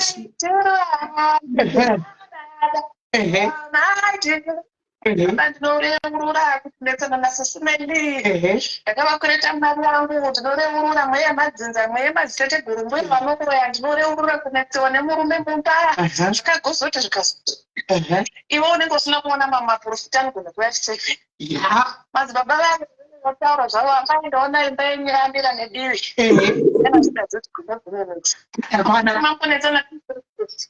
zvabva zvatodaro amai ndoda kuita zvamunoda kuita but handisikuona kuti hanyatso kutaura kuti muri kuda kudii ndozongoti madzibaba ndiri kutsvagawo basa kana kuti business. They basically use, they've got statements, they've got the gift of hypnosis. Simba vanaro but zvinhu havaoni asi simba rekuhypnotiza nekucontrola vanaro. Handiti ndine hama yangu inini yandiri kuute ikati muzukuru ndinoziva kuti vanorota unopinda postori uya kuno kutite mari ndokulainira vanhu ndokuudza kuti sisimeli vane shamwari yavo iri kuvanetsa ndokuudza kuti nostane vana vake 4 iwo unongora totora mari zviri nice and smart zviri easy. Inde ndine chisamari bhuku changu ndototaura kuti asisimeli rimwe garo renyu rinenge rakakura kupfuura rimwe munofanira kuenda kunoitwa operation. Saka vanoprofita zvekwamwari chaizvo but vamwe havaprofiti zvekwamwari. Apa vatotesta vanhu kuvateya vawira mugomba vacho vanga vachitsvaga vana kuuya kana kuti ava vanga vari zvimadhamezi zvauyawo kana kuti yainga iri stage nyaya iri paruviri anogona kuva ane vanhu vanga vachitsvaga kana kuti anenge anga ane vanhu vavanga vachifumura. Ava vanozviti vanoprofita zvekwamwari mwari varege nekuuya tisingatauri mazita. Handiti saka gemu iri ari kuda kududza neimwe nzira kuti boys makunyanya kurevera nyika nhema. Muri kunzwisisa? Muri kunyanya kurevera vanhu nhema, muri kudyira vanhu mari. For example, why would you pay for a one-on-one with the prophet? What are you paying for? Thank you. Ndakamira pamberi paMwari. Kana wakaroiwa nambuya vako uri mwana mudiki ziva kuti uchafa nehuro ihwohwo hazvife zvakapera. Isi takapinda apostoli tichifunga kuti maproblems achapera. Kune vamwe vasina kupiwa dzodzo yevarume vasinganetsi. Kune vamwe vakangonziwewo uchangogarawo nemurume anonetsa. Kusarudza kwako kuti unomuda kana kuti haumudi. Kana kuti uchagara uchiti muno wapinda wabuda. Pane mamwe maproblems asingafe. Buleti tikukuva guys mafensi Yes. Problems is takapinda postori mai mwana tikava gezera mutero ana chakunorisa asi mutsetse wake wokungoura hana kureketa asi wakazobuda kupostori iwe iwe uchiri mupostori iwe andamubuda tinobvunzei kuti why uyo achimadoro achienda kupostori because ndakavaona mindset yavo ndeyekuhypnotiza kuconfuse. Ndakatongopinda postori zvekutoita munhu kwai zvekutodaro muchechi munhu anoda simba. The main problem we have in this world is power. It's power. Kana mukangoziva chete kuti Abraham akarara naHaga anga ari musikana webasa. Hakuna chinhu chinoitika pano panyika chisina kuitika mubhaibheri. Aiwa hapana. Yes. Hakuna. Saka wokuchitungisa ndiye wanga achida zvakaitika mubhaibheri. Uyu anonzani uyu aida mukadzi wekutanga ndobva anopiwa wechipiri. Uyu 7 years achishandira mukadzi wekutanga akatomanikidzwa wakabarika akasiyana nekuti zvakamupa mutemo wekuti kana haungarori mudiki tangani rora mudiki shandira mudiki kutadzi dzimwe 7 years haungatori mudiki mukomasi vatori vese. Musavhunduka tikamboona kuti kune barika ngeroti dziya hanzi dzanga dziri ngochani dzaida kutoda nasopane ngochani. Saka zvese zvinoitika panapa and the Bible says there will be fake prophets. Even iye chero aisa vanhu patest doesn't mean mutsvene. Hakuna muprofita ane simba pano panyika. Nomira ndakazvitaurira pabukava. Hakuna. Mungaedza henyu kutonhodza mhepo dzemarudzi edu asi dzichagara dziripo. Hadziperi. Handiti. Nanhasi pane YouTube yandakaona yemunhu akaurawa 2007 akazoripwa mombe nawo. Kureva kuti zvinhu zvezvo zvakunda zvikunetsa makore ose aya maproblems aya hambo but ngozi iyoyo yakatokongodzeresa damage iri kuita rolling chero yakazoripiwa but the damage was already done. So if people go kumasowe thinking kuti maproblems achapera, people go kun'anga thinking maproblems apere, haambofi akapera. Vari kungonotonhodza havo vachizora icing but zvinoramba zvichiduka. Makamboona kuti nyezi haidzvariri asi nongobuda the next season. Powerful, waparidza. That's waparidza. Nacho ndakatikuziva. chero ndakasi kuziva ka wataura mafacts ekuti tanyerera kuti zii tose waparidza ko yauriparidzi kudai naiwe ndakutaurirai kati inini sisimene mukati muri kunzwa musoro ndakutaurirai kutora sote matombo munatire musoro inopera. Those are basics that we see in apostle. Saka anybody has munhu hakuna munhu asina chiprofita pano panyika. It's just that you don't understand the gift of dreams. Hakuna munhu asina mudzimu, munhu wese akaberekwa. Nekuti tichiverenga kuna Genesis inotanga kunodurikira madzibaba evanhu. Tichinamata tinoti Jesu mwanakomana waDhavhidhi. So tobva tati Mwari waAbhurahamu, Moses, Isaac naJacob madzitateguru aniwayo.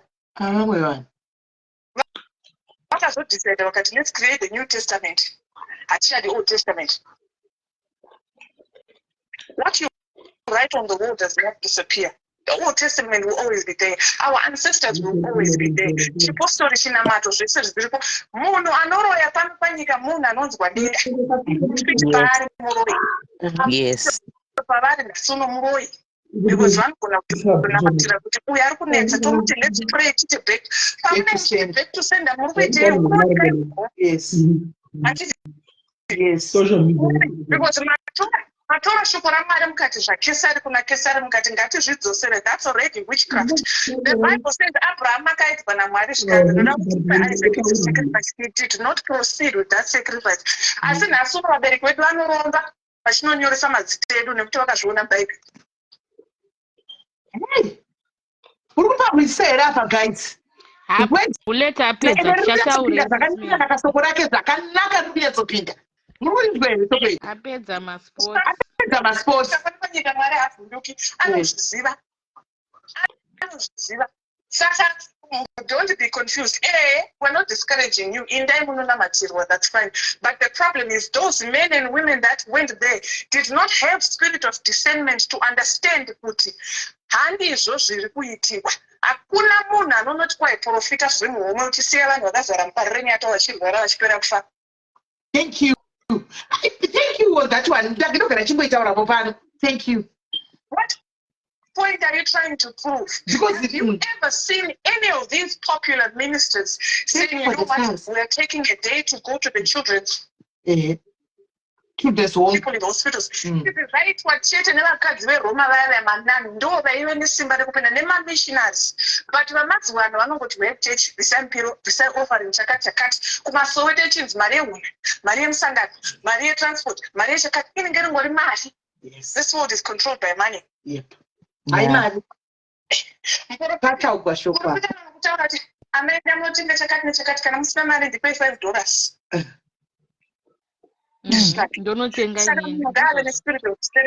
main thing that one needs to understand is you will never come and confess kuti my problems are not apera. It's no. Which makes people stop dying. But kuti pazova neproblem ndokuti usiwane simba rekunamata. Asi chatisingazivi ndechekuti pano panyika tina kunzina Mwari tichararama nokusingaperi. Ndosaka tine matambudziko. Because it's not easy. Saka inini pangu padachida kupa kuti ndapedza. Apedza guys, adinzere dzekunzwa azvinzwira. Apedza masports chaiwo chaiwo. Apedza masports. Zvinondoshaya kuti vanhu ava zvinofamba sei kuti vanhu vakafanana nanadikiri nana madzimai ambassador Bullet vanofanira kurova shoko ndokwavo chaiko because anotaura zvinonyatsoita flow ndokwavo masiti muri kudei madzimai imi mavagarira mari yacho chipomunati chekukuparidza zvenyu saka nosta ndinogara ndinogara ndichingoona Nosta, ndinotogara ndakamboda kukuudza kuti maybe you might take offense. Kuti Nosta, do you know kuti une something every time ndokufila, une something chiri mauri. I don't know history yako, si yangu masure, but une something chimwe chinotori mauri. Amenoti guys, ameno andizivi yangu history yako, I don't know. You have never told me what chimbo satamboitama wano ndokuti said. But every time I feel kuti pane chimwe chinhu chiombe chiri mauri chezvinhu zvekubhaibheri uko. Chaunenge unotiza kana kuti chawakatiza nacho unenge wakagarira pamusoro pacho. I don't know.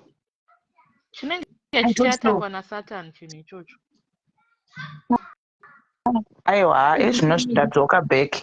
Ndiri mwananga akarasika adzoka. Don't worry. hanzi nabullet Regai azvituke dzungu chairo because unoziva unogona kuita zvinhu senge iye isocialite iri kukura handi unogona kuita kusocialite neside raurika ukatadza kuidya mari pasocial media zvokutodaro neside rauri imbostika neiri raunonyatsogona kufamba naro iri just one sentence ungouya nayo kutochungoudza ukatoputisa ndakambozvitaura inini sisimeli ndakambozvitaura ndikati rasaidi rauri iri harisiriro enda saidi iri uone zvichaitika akati bullet she's gifted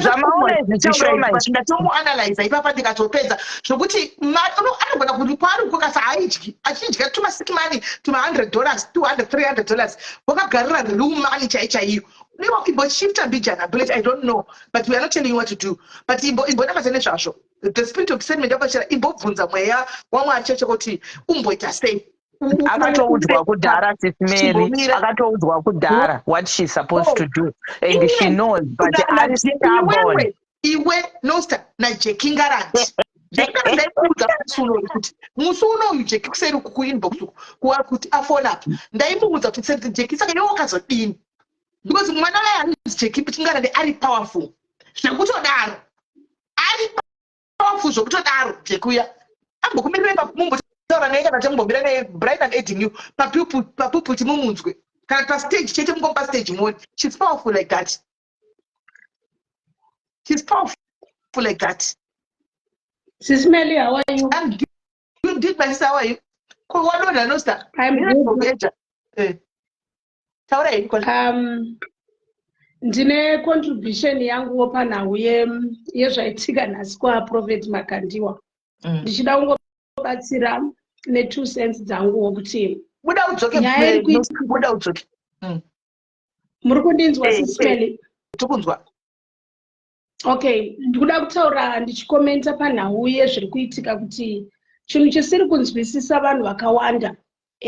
Pateaching yaProphet Makandiwa yanga ine teaching number 1. Mukudzidza umomo hatifaniri futi zvekuperera because we don't understand kuti ivo pachezvavo munhu akaita sei. Sei ndichidaro Yesu yatiunzira teaching kana tikarifeya kuBhayibheri. Bhayibheri rinotaura richiti iro endai munoporesa vanorwara. Jesu paakatuma madisciples ake kupinda muguta anoti endai munoporesa vanorwara, munomutsa vakafa, muparidze ushoo kudenga, endai munopa pachena semiwo makapuwa pachena. Dambudziko ratava naro nemaprofits aiko zvino ndeyekuti vari kubhadharisa mari, vari kudimanda, they are too demanding money. Kana taenda kuchechi unoto half yesalary yako, not even half, 3/4 of your salary inoperera kuchechi, 1/4 ndo inosara kumba. Ende wonyatsokuona kuti mari iya zvairi kushanda kuti iye nevana vake vagare zvakanaka, iwe vakuvana vachitambura. Havafungiri, havatifungiri isusu vanhu. Ndo dambudziko randine maprofits aya nawo inini kuti ivo havambofungi kuti alright vanhu ava nesituation nemashandiro avanoita nemhuri dzavanadzo. Saka ndikamutorerawo mari 3/4 yese yandiri kutora ndichidhimanda, unonzi mission house, ugonzi appreciation, ugonzi fuel, ugonzi grocery, zvese zvine zvitaurwa chimwe nechimwe nezita racho. Akanzi ari kuenda kuconference iwo ndiwo unofanirwa kumupa mari yekuenda nekudzoka. Saka iye salary yake inomboshandei? Hapana. Ndinoda kubvunza inini papakola tinofanirwa kuti tigadzirise zvinhu pane pasocial media. Kandiyo maprofita hakwanisi kuinda kubasa ere achiprofita side hustle. Matizvere kuti vaendewo kubasa and then vaita chiprofita side hustle nokuti chokwadi mukati as much as we know kuti vanofanirwa kudya anditika imba yangu inoda kubhadharwawo kana chechi inoda kubhadharwawo marentals magetsi stuff like that anditika mari dzichibudawo kuti vabve kuchechi irani chinhu chise chirani but mari dzavanozotaura ka they are too extra vanotaura mari dzakanyanyisa saka vagoni kuti vaende according to the Bible. Regai ndikupindure mubvunzo woyo. Tikaenda kuna Genesis handitika Mwari vakati tinofanira kushandisa. This is biblical. Then the 7th day ndo ratinorangarira naro Mwari. kuti rive dzvene, handiti ka? Saka zvoreva kuti pa6 days munhu wese akapiwa mukana wokuita sei? Wokushanda. Then the 7th day, ratiri kuti isusu on a Sunday, because let's be genuine. How can someone be paid kungonomira for 2 hours to preach the word of God? Amen. Only 2 hours. Moto mubad. Kadai taifamba neBhayibheri chairo zviri real. Muri kundinzwa?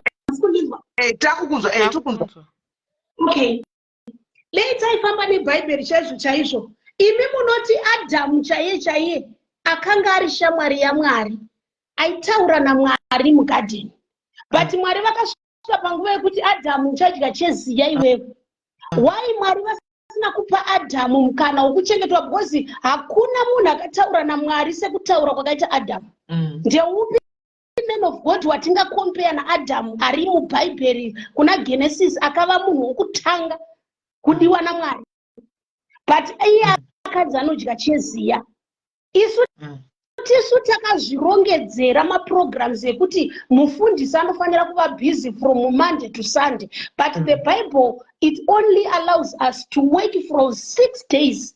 Then in the 7th day tofanira kurikoshesa, toswera tichirumbidza Mwari. Kana tangopedza Mwari vanotoziva, even in the Bible vanoti ndicharopafadza mabasa emaoko ako. Uchadya cheziya, isusu vafundisi vari kudya ziya redu, ivo ravo vachada kuridya rini?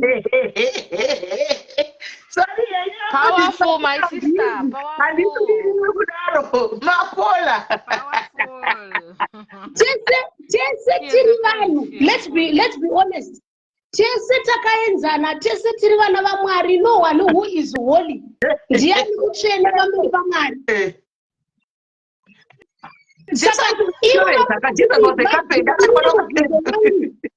Mubvunzo wangu uri kuti vafundisi nemaprofita vari kuda kudya ziya rani? Ivo Mwari muBhayibheri kuna Genesis kwavanoverenga, Mwari vakati uchadya cheziya. Mune point, my sister. Mune point. My sister. Mune point. Because even when you get to Kumba Vakavata, and you know what? Look at the cars that they drive. And iwewe unaka moto kudrive chikoropo Monday to Saturday kuti ukwanisa kuti uwape ukande mari yekuchechi, and they go buy big cars. Ausingatika nokambokwidwawo iwewe ukadzi warwara cheko nhasi vanouya kuzokuona kana chechi chiri diki, kana chechi yakura cheko chaiko yakura zoti yakura yaya havauyi, havatombozoti ndiani afa, unorwara havatouyipo, havatokuoni, unouya kuzotsvaga rubatsiro kusocial media kuti GoFundMe, asi une chechi yaunopinda uchitsvaga mari yekuti unoitwa chemotherapy, asi chechi urimo muchechi unayo. Andiwazviona? I feel pity Sismeli nevana veZimbabwe. Vanogara vachidhisivhwa, vari kuramba vachidhisivhwa. Iye zvino kana mukada kuona high rate yemaprophets and prophetesses, munhu wese ava prophetess, munhu wese ava prophet, munhu wese ava apostle, munhu wese ava pastor. Why? They have discovered that this is a paying job. It's a business. It's a business. It's a business. Ndoda kutsigira my sister ipapo pamuri kutaura. Do you know what I realized? Christianity is the weakest link to cultism. Yes. Macult akawanda anotangira pakunzi vanhu vari kuita zvechechi. And kucultism kune a lot of hypnosis inoitika. Because your brain is manipulated into believing kuti ndikatora mari yese iri muaccount wangu yandatiseva kuti nditenge stand ndikanoisiya kuchechi, in the next 3 months I'm going to get triple of that.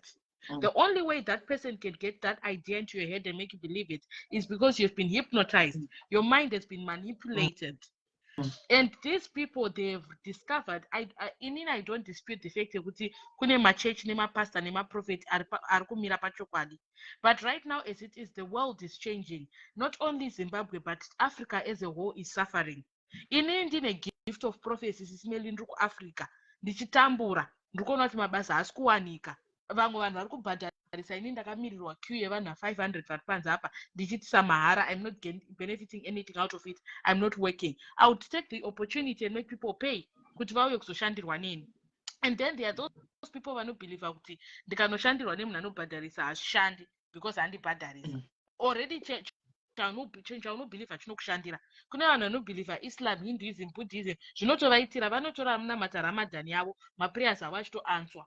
It only depends on what you believe in. Iwewe kuti usanopiwire maoko ecult kana echechi inonokutorera mari yako yawaseva yese. You have to learn to pray on yourself. Iwewe 60 cents yako iwewe ndo mwari wako mukuru. Is the voice of God speaking to you. Ukanzwa mwara uchikanzwa voice richikuti chechi yawapinda iyi mweya wako hausi kupindira nechechi, usadzokera. The same way you feel like today I don't want to leave my house. I feel weird. Pane kanga feeling I don't know smelly. Pane ka feeling kaunomboita kuti unomuka bakuseni wakangorembera so. Uchida kutoenda ku shopping mall bvonzwa moyo wako uchiti no. Nasiswera mumba. And then afterwards you discover something bad happened in that shopping mall. Not the same way we're supposed to behave when it comes to these prophets, prophetess, my church and whatever. Haisi church yese, haisi prophet yese, haisi pastor wese, wanofana ngontunduruka naye nekuti vanhu vamhanya vati kuri unoprofitwa vanhu newo watunduruka waenda vanobhadhara 600 pounds yako ikoko noti kwakazara vanhu just because vanhanzi anoprofita. Hazvishandiri and asi muprofita wese anoshandira munhu wese zvichishanda. Inini sisimele handisandambosimudza muchechi nemuprofita bva ndichizvarwa.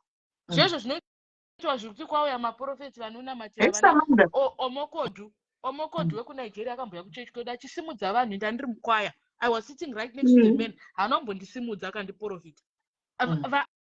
And men otichi handisimudzwe nemaprofita. But it doesn't mean inini handitombotsimudzwa ini ndikatopi ndinotoenda kuchechi kumaprofita nditori neziproblem behind my back. Rande ndichinatsotoziva kuti apa ndine ziproblem ndichiexpecta kuti ndichapiwa prophecy then hauna kana hauna anotombokusimudza iwewe. Don't be discouraged woenda kumba unoti saka maybe nini because handina kunamatirwa nasi zvinhu zvangu hazvichashandi. If you feel like ndiri kunzwa musoro ndiri kunzwa kuda kunamatira mvura yandakabata iyi ndainamatira ndoimwe musoro wangu uchapora. Try it and see if it will not work. Ukanzwa kuti soti matombo ndiri kuita manightmares mazano ndiri kuita madzikirira ndine salt yange matombo, maybe if I put the salt under the pillow and pray zvinoshanda. Try it and see if it will not work. It doesn't make you ndaona mwana wangu mcomment section naiwe Amanda, ndaona mwana wangu mcomment section wandakazoguma kuona 10 years ago. Naimi mwana wangu kuti naiwe Amanda oled Amanda uri right. Naiwe shongo achiti madisi timeni papa nikikiri naiwe hanzi mozoya kuti ndine nyaya. Mwana wangu ndakaguma uyu mufunge mwana wangu uyu iko nokutsvuka nekukura naiwe ndichaziva kuti ndiwe ende Amanda zvakaoma. Oraiti uya ugoya kuseri utora nhamba ipapa goya kunhamba naiwe Amanda ndoda kurogwa chaiko. Enderai mberi nyimakona. Handinalizi ini ndonamata mumba zvemachechi izvi haakunamata pate zvako guys ndo yato way out because zvekubhiliva vanhu izvi zvakunetsa. Plus sisimeli pamwe pandoda kubatsira vana veZimbabwe ndepekudai so. Mukada kutarisa mubhaibheri maprophets nemaprofeti awandisa kudai mawandira aita. Mukada kutarisa tichiverenga bhaibheri chaizvo tichitevera maprofeti ese ari common atakanzwa nezvawo kana kuti takaverenga vana Moses, vana Elijah, vana Elisha, vana Jeremiah. If you follow those prophets mauriro avo avaiita you find kuti Mwari vaitodaidza munhu 1 muguta rese. Muguta maidaidzwa muprofita 1. Kana mukanotarisa nguva yaMoses, Moses akadaidzwa naMwari ndobva ada kumbopa mareasons ekuti Mwari ndinokakama dai matsarudza umwe munhu anditi.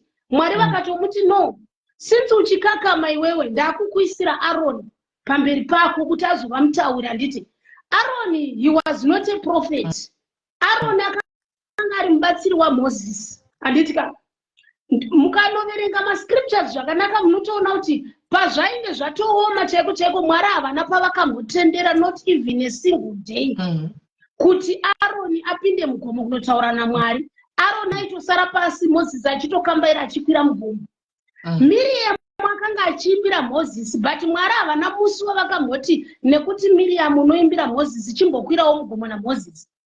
Mwari vakazenge vakuona kuti this time nguva yaMozisi ndakuda kumutora hachafanirwi kunosvika Kenani.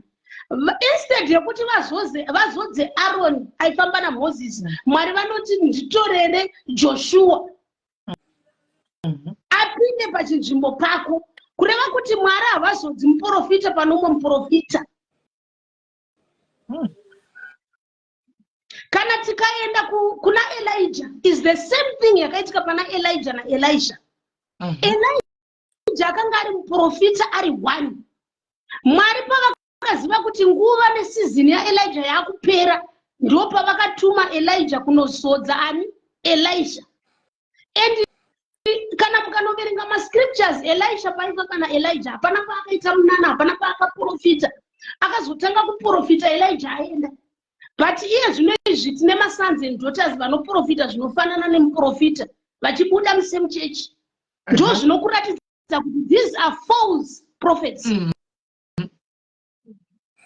that's a very big sign. Inini kuita mukadzi waprofeta hazvindipi certificate rekuita prophetess.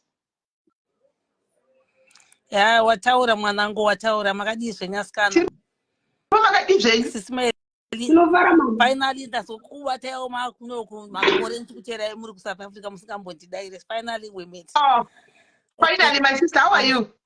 Fine, thank you. Mwanangu, nyaya yechechi yawataura kai iyi ndakapinda kubva kuWatchtower kuRoma kwautaunashe. Hakuna Mwari arimo mumachecha. Mukuenda kunodyiwa mari. Ana utaunashe pakachata hanzvadzi yake, vanhu vakabvisa mafiriji, mastovhu, machichi. Yoenda unotizo pastor ndinamatirewo, unomiswa mulaini. Obvanzi uchionekera kuti waona mari kana kuti hauna chinoshamisira, havakuda. Namatai kudzimba dzenyu. Sisi melinda kutumidzirai a letter from King Leopold to my pastors in church kwake pavaicolonize Congo. Akanyora kuti muri kuenda kuAfrica, vana vanoziva Mwari, vana Mwari wavanoonamata kudhara, mutonovadzidzisa nezvaMwari. And then munoudza kuti izvo Mwari achakukomborerai pamunenge mafa. Umambo hwenyu huri kudenga. Kuti pano pasi varambe vari varombo, isu tipfume. Saka the same tactic saka iyo same tactic ndoti tikunamata Mwari waJoshua, Mwari waAbraham. Abraham haana mubvira asvika kuZimbabwe. Makanzi mimo mukati ukati ndarota mbuya vangu ndizowarota madhimoni. Ukarota Maria hauna kurota dhimoni, warota Mwari. Saka zvifunge kuti takasvika tikanorasiswa zataiteera, tikabva taraswa zvachose. Vana sister John Rosebud vakapinda munyika dzedu vakanotaura nemazeteguru edu kuti vakwanise kupinda panogara maforefathers edu pama-sacred places. Handiti kuti vagone kupinda papo vakashandisa midzimu yedu. We need to be very careful kuti tikunambata chii, tikuite chii, tichidyiwa mari, tofa tiri varombo. Vana vari kufira mumatireni muno muLondon vachibva kubasa 6 to 6 vanopinda mune rimwe basa vofa neexhaustion, mari ichienda kuna pastor. Mai vako havana kana bhuruku asi kupa pastor mari. Don't give your money to the churches. Keep your money, invest, buy stocks, buy properties, do whatever. Enjoy your money, buy a bottle of champagne and drink. Ini ndikada mari yangu yakandiwana nditenga champagne ndo celebrate naona wangu. Ndakaya kunoku like 34 years ago. Kuchechi ndakabva ndakuregedza kuenda. Ndakaona kuti kunoku ndikushandiswa nevamwe vanhu. I have to wake up. When are you going to wake up? Bank of God racho riri kupi? Where is the bank of God? When are you going to take that money wakabvisa matsaidi machi uchanoipuwa rini kuti auya akabvisa mari zvakawanda. Panenge usisina mari hapana chada kukuona.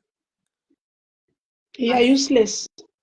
Ndakaenda kuchechi kana usina mari hausoderi padhuze namufundisi, hausoderi padhuze navaifundisi kana usina mari. Kana usingabudisi magift yakawanda, usingamiri kumberi, usingapfeki gogo, usingaendese magrosari, aiwa haukwenderi padhuze navaifundisi. Exactly. What that type? Ndakaenda kuchechi ndine vana 4. My oldest is 45. My youngest is 39. So I'm a grandmother of 7. Yes, ma. Yes, mama. So ndaenda kuchechi ndambonesa nemurume nababa vedu vanoenda kuti kana mukoma wangu aiwa kuna muprofita anoziva. Saka ndandingori nemwana wangu maoko kalast born kana 1985. Ndobva ndasvika kuya kumuprofita uya zvikanzizvo. Takagara kati vanhu vakaungana mukamba mukunamatirwa imomo, ndobva ndazosimudzwa ndasimuka ndaisa mwana wangu pahudyu. Zvikanzi imi sisi mimi murume akakumitisai asi kuzofa akakurorai. Anotori nemukadzi wake and amusvitse makore 30 muri mupenyu. Ndikabva ndati seiko mambo heavy steady ana guide glory mokotina kashanu taurai tinzwe mambo.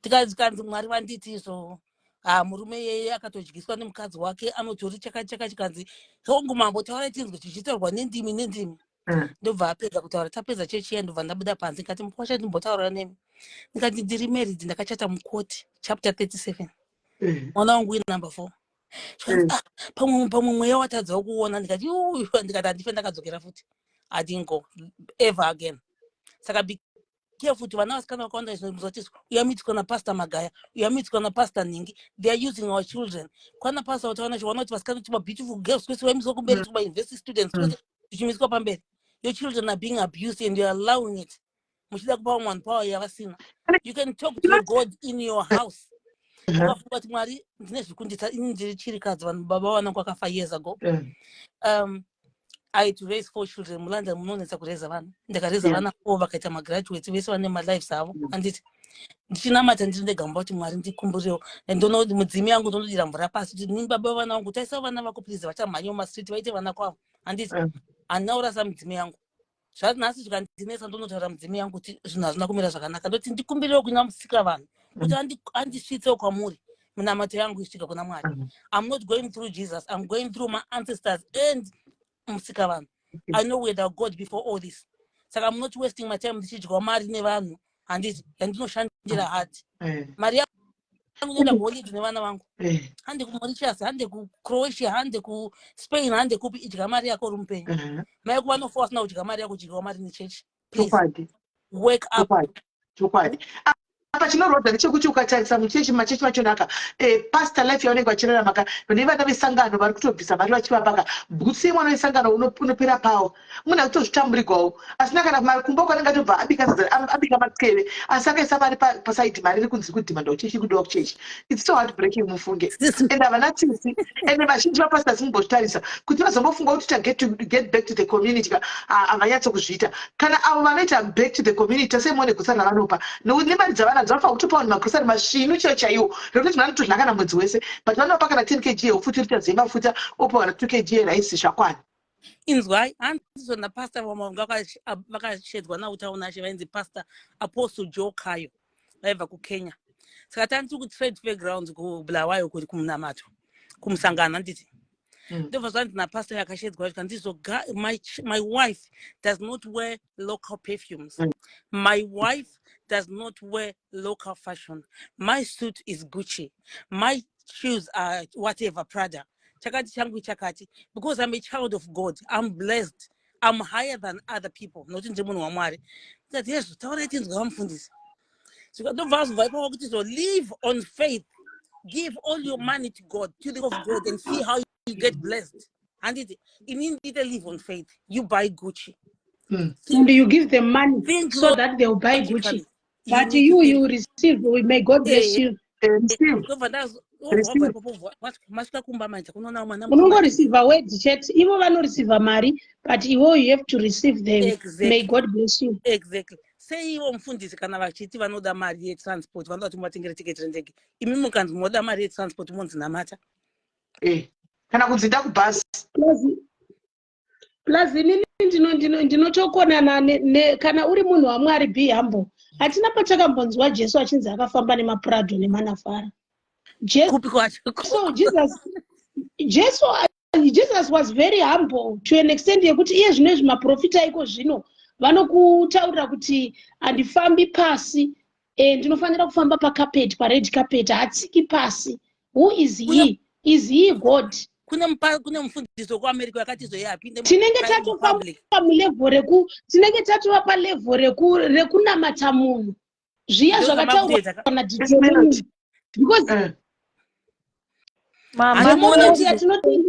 utaona mukadzi wataona shanga asingabate mwana aingozvara mami ndipe mwana mami vanhu vachimhanyisana nevana vanopisika dhodhi haasiri oga kumachechi kwese manifundisi vakaita nhumbu inenge iri nhumbu yamwe yamutsvene vatongi vachasumudzwa nemadzimai emuchechi kudai muri kunzwa vachikwizwa makumbo muchechi vachikwizwa makumbo kudai vachibviswa bhutsu kudai vachitsikiswa pamusoro kudai vakazvara mwana chechi yese inogwirana mwana iyeye havabati mwana Imagine. mwana dhaipa chechinenge chigurana kuchiti mwana wamufundisi handizivi kuti nemhaka yei In a way, mupedze mari dzenyu muchiona. Vanangu. Sisimoni, inyaya yekusaverenga bhaibheri inoita kuti vanhu vadaro.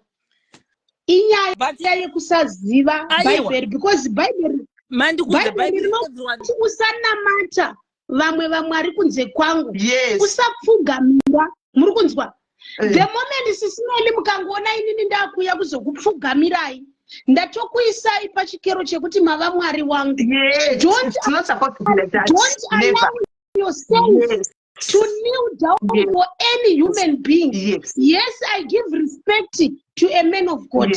I respect the pastor, but I don't kneel down. God, you are a child of God too. Why do you have to put yourself on that higher pedestal? Who are you?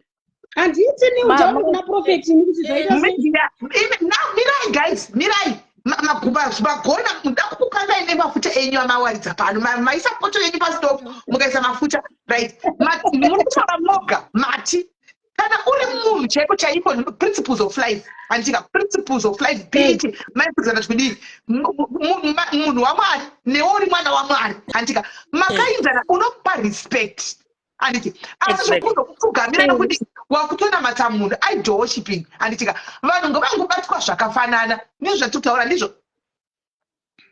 Yes, hapo munhu takangofanana. I give respect, but we are all we are all tese takainzana nditi hapana ari special zvekuti munhu anotonzi anogara pakauchi regoridhe, anofamba pared carpet, anofamba neprado, chikafu chaanodya munoita kunge muchaguka. Kana tichingobika sadza nederere, be humble. Jesu aipinda mumba maMartha naMarita, vakanga vatori zvifeve, achitoenda kunotamba naRazaro. Handingabvumi kupfugamirwa chero vanhu vamwari vacho pavanoona vanhu vachivapfugamira ngavabve vazvitopa. Let them put a rule kuti honai noni takafanana. It does that you give me respect as an elder. Ndiri mutungamiriri wenyu. But takafanana, no one should kneel down. Ngavaise mutemo. No one should kneel down pamberi pangu. Aufugamirwa usi mwari.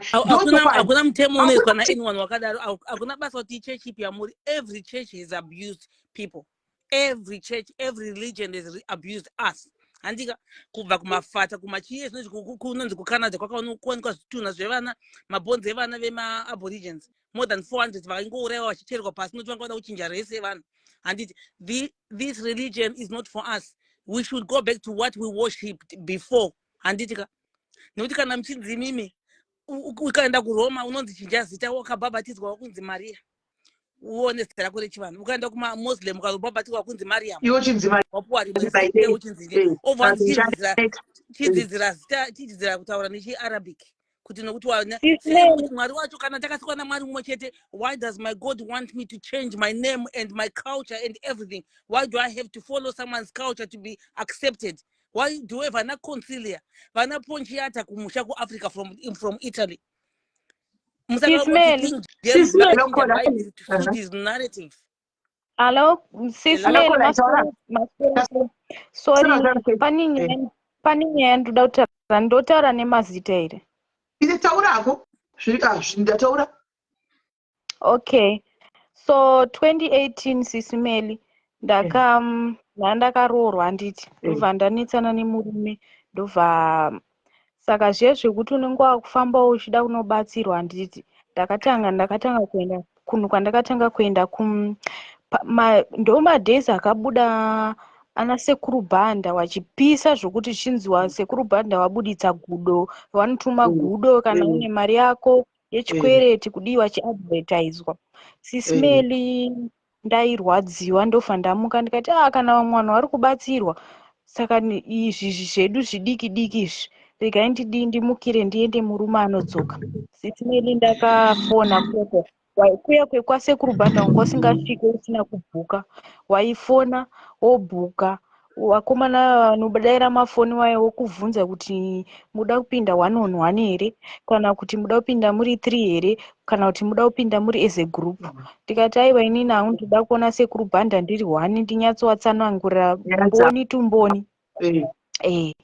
Zvikanzi kudiwa $100. Sismeli $100 iyoyo munongoziva wanetsana nemurume imari yakawandisa. ndakaitsvaga ndikaiwana ndikakwira kombi yangu ndikaenda kukrembonuko ndobva ndasvika tikati ndini ndakabhuka musi wakati zvikanzi pakazara sisimeli but tikati tapinda handiti titori panze pakabva pauya mukadzi aipopota sisimeli akati mandidyira mari yangu yakawanda panapa muri kungondipa hapana chinhu chatichadzoka zvinhu zvese zvamakangondipa hapana chinhu chaita but kana uri musituation hauoni hauvhuriki I don't know why I don't know why kuti hauvhuriki sisimeli munoziva kuti 10 yangu yakasvika yekupinda masekuru band zvinhu zvandiri kutaura izvi zvakaitika ndobva ndapinda sisimeli hana yangu yakarohwa ndapinda muya sekuru aiva yakandikati pamwe makudo acho ndikatomaona arimo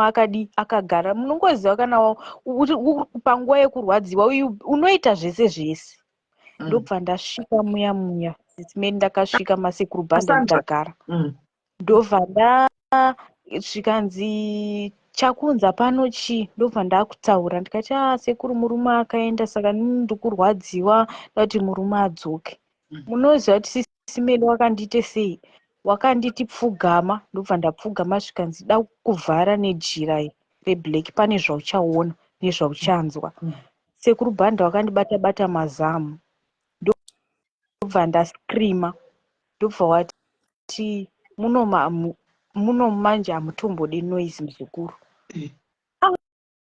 ndobva ndati ndikati sekuru hapana chandiri kuona madi mandivhura ndobva saka ndakabva ndabvisa chibhande chiya chinhu chavo chatomira zvandiri kutaura zvakaitika 2018 ndaenda shamwari yangu ine story yakadaro hausi kunyepa ndobva chinhu chavo chatomira wakamira kuseri kwangu so ndobva ndasimuka saka teme ndakangosimuka iwo wakabva wazviona kuti maybe ndikaramba ndichifosa mwana uyu anogona kana kubuda kana panze achidaidzira ndikandibva watonditi ningi yako yazadziswa hapana kana chandichatombokupa sisimeli ndakangobuda kaipapo wakandipa chigubhu 5 lita yemushonga ndakafamba naye ndakaibata 5 lita iyoyo tauni yese munoziva kana uri musituation handizive kuti chii chinoitika ndazosvika kumba ndopa ndakatanga kurimainda ndikati ndatobatwa chibharo kaini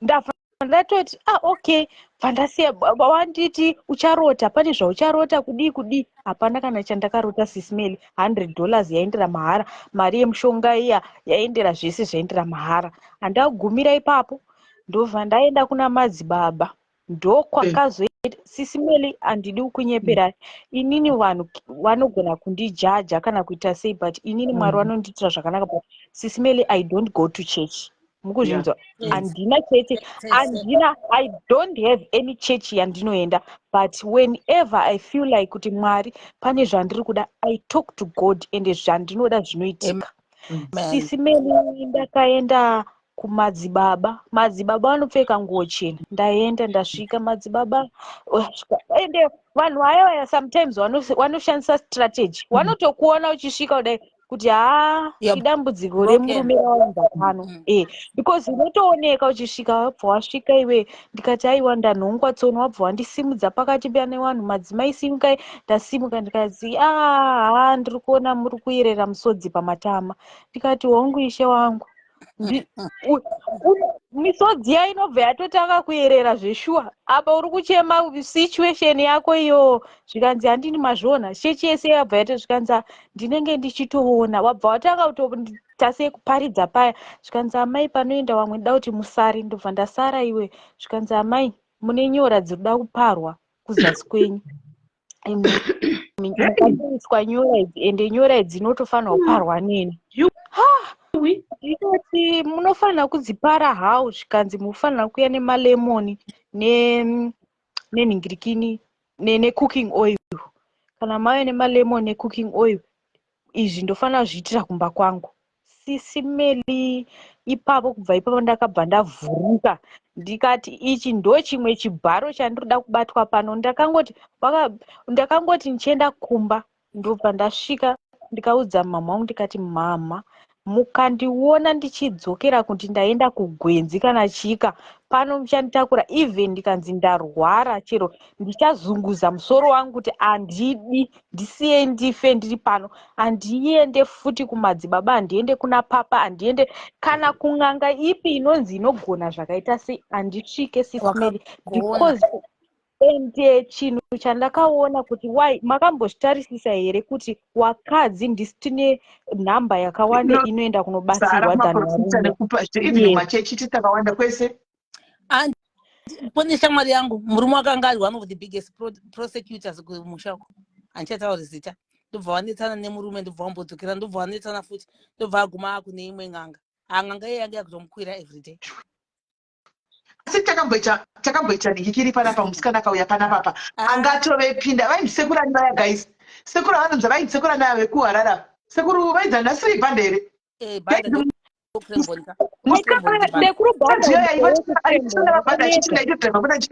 kumba kwavo kwasekuru vaya aindisi asi sekuru bhandere anenge ndiye sekuru bhanda iyeyo kubata iyeye ndiye pane musikana kamukadzi akamboya panapa akati aito flag box South Africa uko apinda achinovapa mari mota yake ikatoyapo nenyaya yoti wafonera pabha ndibhanda kanisi kukangadza pano anyura mari yangu yanga yakutenda koko asataura ndanda kungonyarara ndangosvika kuti ndichipinda murume wandikwira wopedza obva wandipati mushonga kunodidi zvatopera murume haasi kudzoka imagine saka kana uri vulnerable it's so easy kuti vanhu vakuabuse uya ndishumba kana uri vulnerable is very unoitwa zvese in the name of kubatsirwa kutongosara uri in shame and you can't say it as well because you have already been shamed. Saka just know that in your own home you can pray, in your own home you can talk to God. If you want to invest your money, kune mashares anotengwa anobhadhira £50 a month mari yako ichiaccumulate. Ini ndakazviona ini kana ndafunga kutaura naMwari dzimwe nguva ndinosvika pasituation yekuti haisi kuda kuti ndinamate iri kuda kuti ndigare naMwari nditaure ndivaudze kuti Mwari kana muakaitira nhingi nanhingi ko inini munondijamba sei ende zvandichida zvinoitika. Mwanangu kureza vana 4 uri shirikadzi is not an easy thing. And you have to face ukafirwa at a young age hama dzemurume dzinoda zvinhu saka kuti akatinde maproperty havana kukwanisa kuatora but I fought a lot of people and vachienda kun'anga vachiisa mishonga pamusiwo vachiita sei inini I spoke to my God, I spoke to my ancestors, I did everything. Ndikangopamba mangu ndokondotsvaga chifumuro changu ndochikusha pamba ndonotenga nonzi sage iyo ndopisa mumba mangu havasvike ndongogumira ikoko ndotaura naMwari wangu ndega nditaurirei imi vadzimu vangu taurai namusika vanhu andipunyutse ndichipunyuka vana vachichata kwaita muchato vamwe vakanzi havazvari vachafa vasina vana ndivazukuru vazara ndani 7 ndakagara kana vanhu tikangodzidza kuti no one is special kuna Mwari vanotipa zvipo zvekuprofita. Hakuna munhu asingaprofiti, hakuna munhu asingaroti hope, hakuna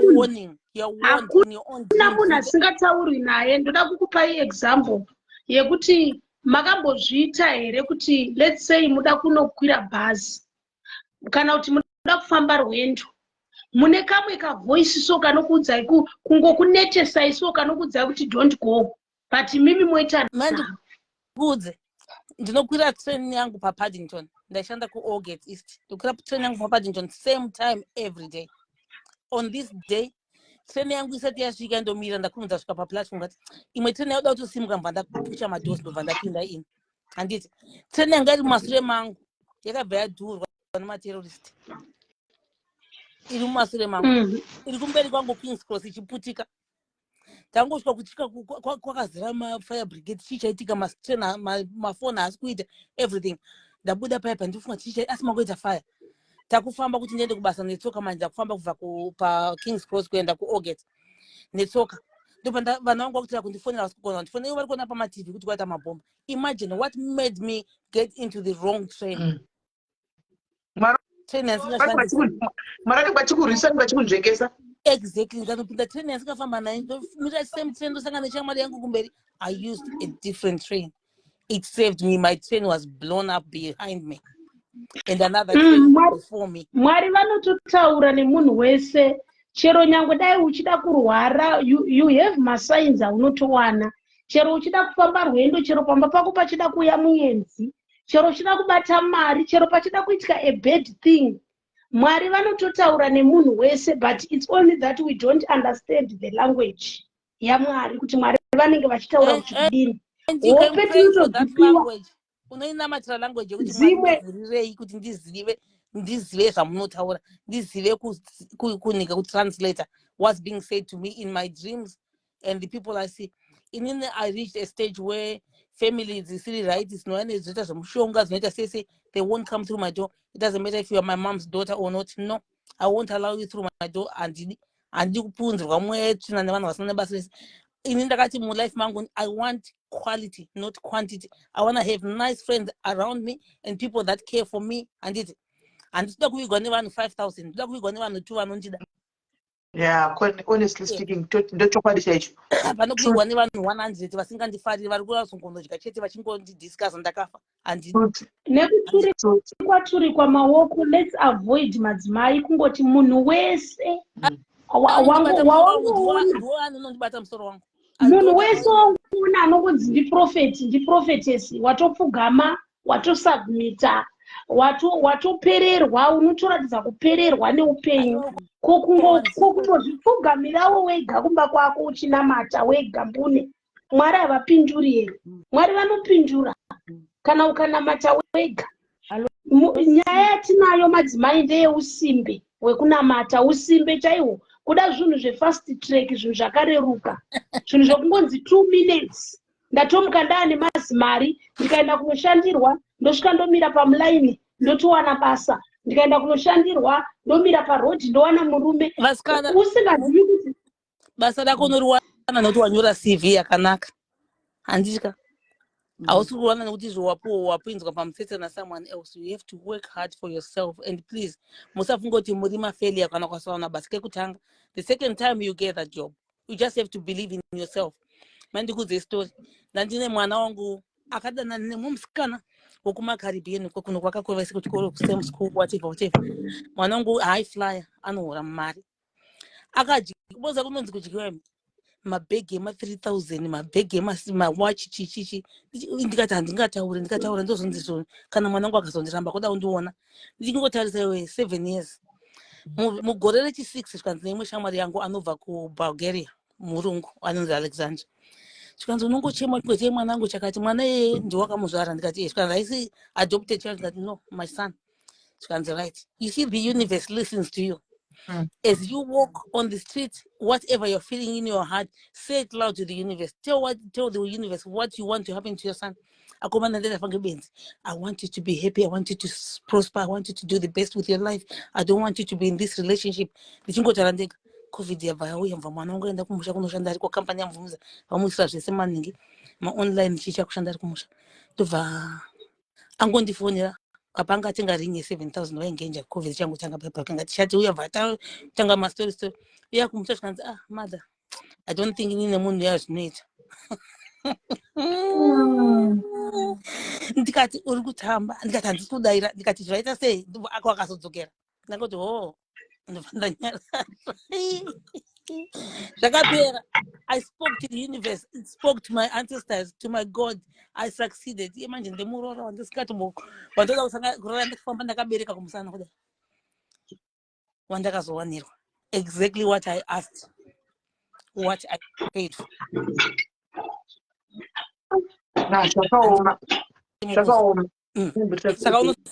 You have to talk about what you want to happen to you. Guys, kumachachukuka ngatikonzora imwe yakana kuti just have the spirit of discernment. Musati vanopinda nyaya dzekunonzi mari dzika iwewe pache zvako you have a lot zvokutodawo hazvisi kutobalanza. Kana iri nyaya yekuti you want to challenge God andika by seeding, and I always tell you guys, go and look for the munhu unotonyatsoona kuti uyu ari in need. Wausingazivi, just go and seed to that person. Wausingazivi chikumusha tine vanhu vari kumaneti mwana ari kushaya mari yechikoro haana boots. Do it for that person ari kumusha kwako. Charity begins at home. Mwari pavakapa mutemo kuna Mozisi mubhaibheri vakati Mozisi vachitaurana nevana vaveIsraeri, pese paungano dzenyu musakangamwa shirikadzi nenherera. Vanhu vari recognized naMwari in the Bible ishirikadzi nechinyi nenherera, ndozvinhu zviri pamwoyo waMwari. Izvi zvedu zvatinokumbira mireri kuti vanhu kubira nherera neshirikadzi kumusha kwamuna kuona imwe family kugara panze pemba yavo vatorwa imba namufundisi. Iye takatomboitaura pano vekwarara. Apo mwana kuenda kunogara kwasisi vacho vakunomitiswa futi nemukwasha. Zvatinonyeperana izvi kuti henzi yeye vafundisi ndo vanofanirwa kuva special. Kunyeperana kwepasi pano kudliwa maru, kurohwa bhegi yangu haibatwi. Shirikadzi nenherera ndo dzatinofanira kutoona kurangarira nevamwe zvavo vanotambura zvotodaro zvinonzi zvakaoma. Vanhu vemuguta aigara aichengeta shirikadzi nenherera. Saka izvi zvekuswera tichivharana kuti hanzi prophet and prophetess unganedzi vasikana. Vasikana ini ndikada kuita mari soka it's so easy. I know where to go to make money because people are so stupid and gullible and they don't believe in themselves. Kuvapa mari vanotanga kukuona unge chinhu chisina kukwana, uchivafanda uchivaita sei, chibudisa mari zvekurevesa. Pakaipa. Asismeli keep on preaching kuti vana vedu vasanoyuzwe. Vanhu vari kuzvariswa vana nemapriest. Vana vari kuitwa zvatisingambofeta kanzwisisa chichi kuitika muupenyu. We need to make sure kuti hazviitike. Tiprotecte vana, especially my girl children. Isusu vanasikana ndisu vanhu vakaita sei vari easy kumanipulate. So we need to make sure that vana vedu vanozoti mari yavo yavari kushanda isa kubhengi, ita maISAs. Use mari yako 50 pounds every month pagore. Mari iyo ukaisa mubhengi mako inoita interest. Kumba kwamufundisa kuna interest. There's no bank of God. You can't say, okay, I gave you money, can I withdraw from God? No. Auta ma interest out drive maLamborghini vachitoshamisira. Vachishaina. Vachitoshana sana with mari dzedu. Zvakangofanana netrick yaitwa naProphet Makandiwa nhasi. Mukaona makwiriro aita macomments nemasubscribers vanhu vava vakamira kuFacebook. It's only a game of money. Awane mafollowers kawane tik. Yes, vatoboosta mapage avo zvekurevesa ende pavari kutrenda vachitrenda mari ichipinda. Exactly. Ingaye kugadzira mari. At least wazoona kamwanangu wamwana watomboone like that vakatomira vachibvunza kuti munhu wamwari wokupi. Inotukirira kuti futseke. Usatukirire. Aindotukirira ndifutseke mwana wamwari wokupi kwacho brashit. Muchabasira kuba mari dzevanhu muchishamisira nemari dzisiri dzenyu brashit. Vanoita manje vanhu vanoleya makesi. Handivanenge vakabata-bata. Hapana kesi paya inombouya sismeli mishonga chete mbato uroyi. Even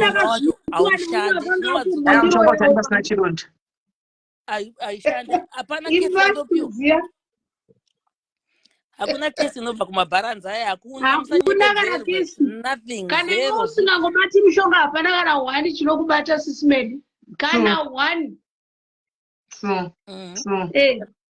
Hapana vanhu vaya vana anointing uroyi chaiwo vamwe ma-underwater marine spirits vanoinda vachinoita marituals pasi pemvurapo. Vouya voti to touch the anointed ones, touch the inini tikamuverenga bhaibheri ndinotarisa vaprofita vemwaka kuti uyu muprofita wemwaka uyu ndiye wega watakaunzirwa muZimbabwe, 1 ari ega. Vamwe vese ava idhirama rega rega rinenge richiitika. Hatidi kutaura chete nemazita because we don't judge and we don't want to humiliate. Kukuva humiliated. Yes, we don't judge them. But according to the discernment, tichitodiscern nemazita nemaziso, unotoona kuti muprofita i1 muZimbabwe. Vamwe vese ava idhirama iri. Kudla mari dzevanhu. Chinonzi chiprofita mazuva all I can tell you is there's none.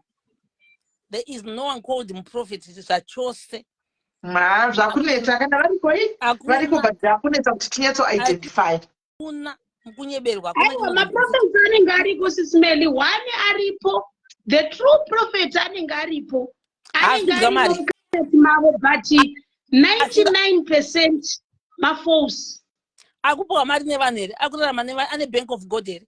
Munogona withdraw musi wamunorwarirwa ukanzi nenge ane cancer ane achibvisa mari yamakabhadhara mainterest ese, that will be a man of God. All these ones vanoti zvokarwara onzi iwe kanzi warwara namatirwa, iye akarwara anopinda mutege kunorapwa somewhere else. Please.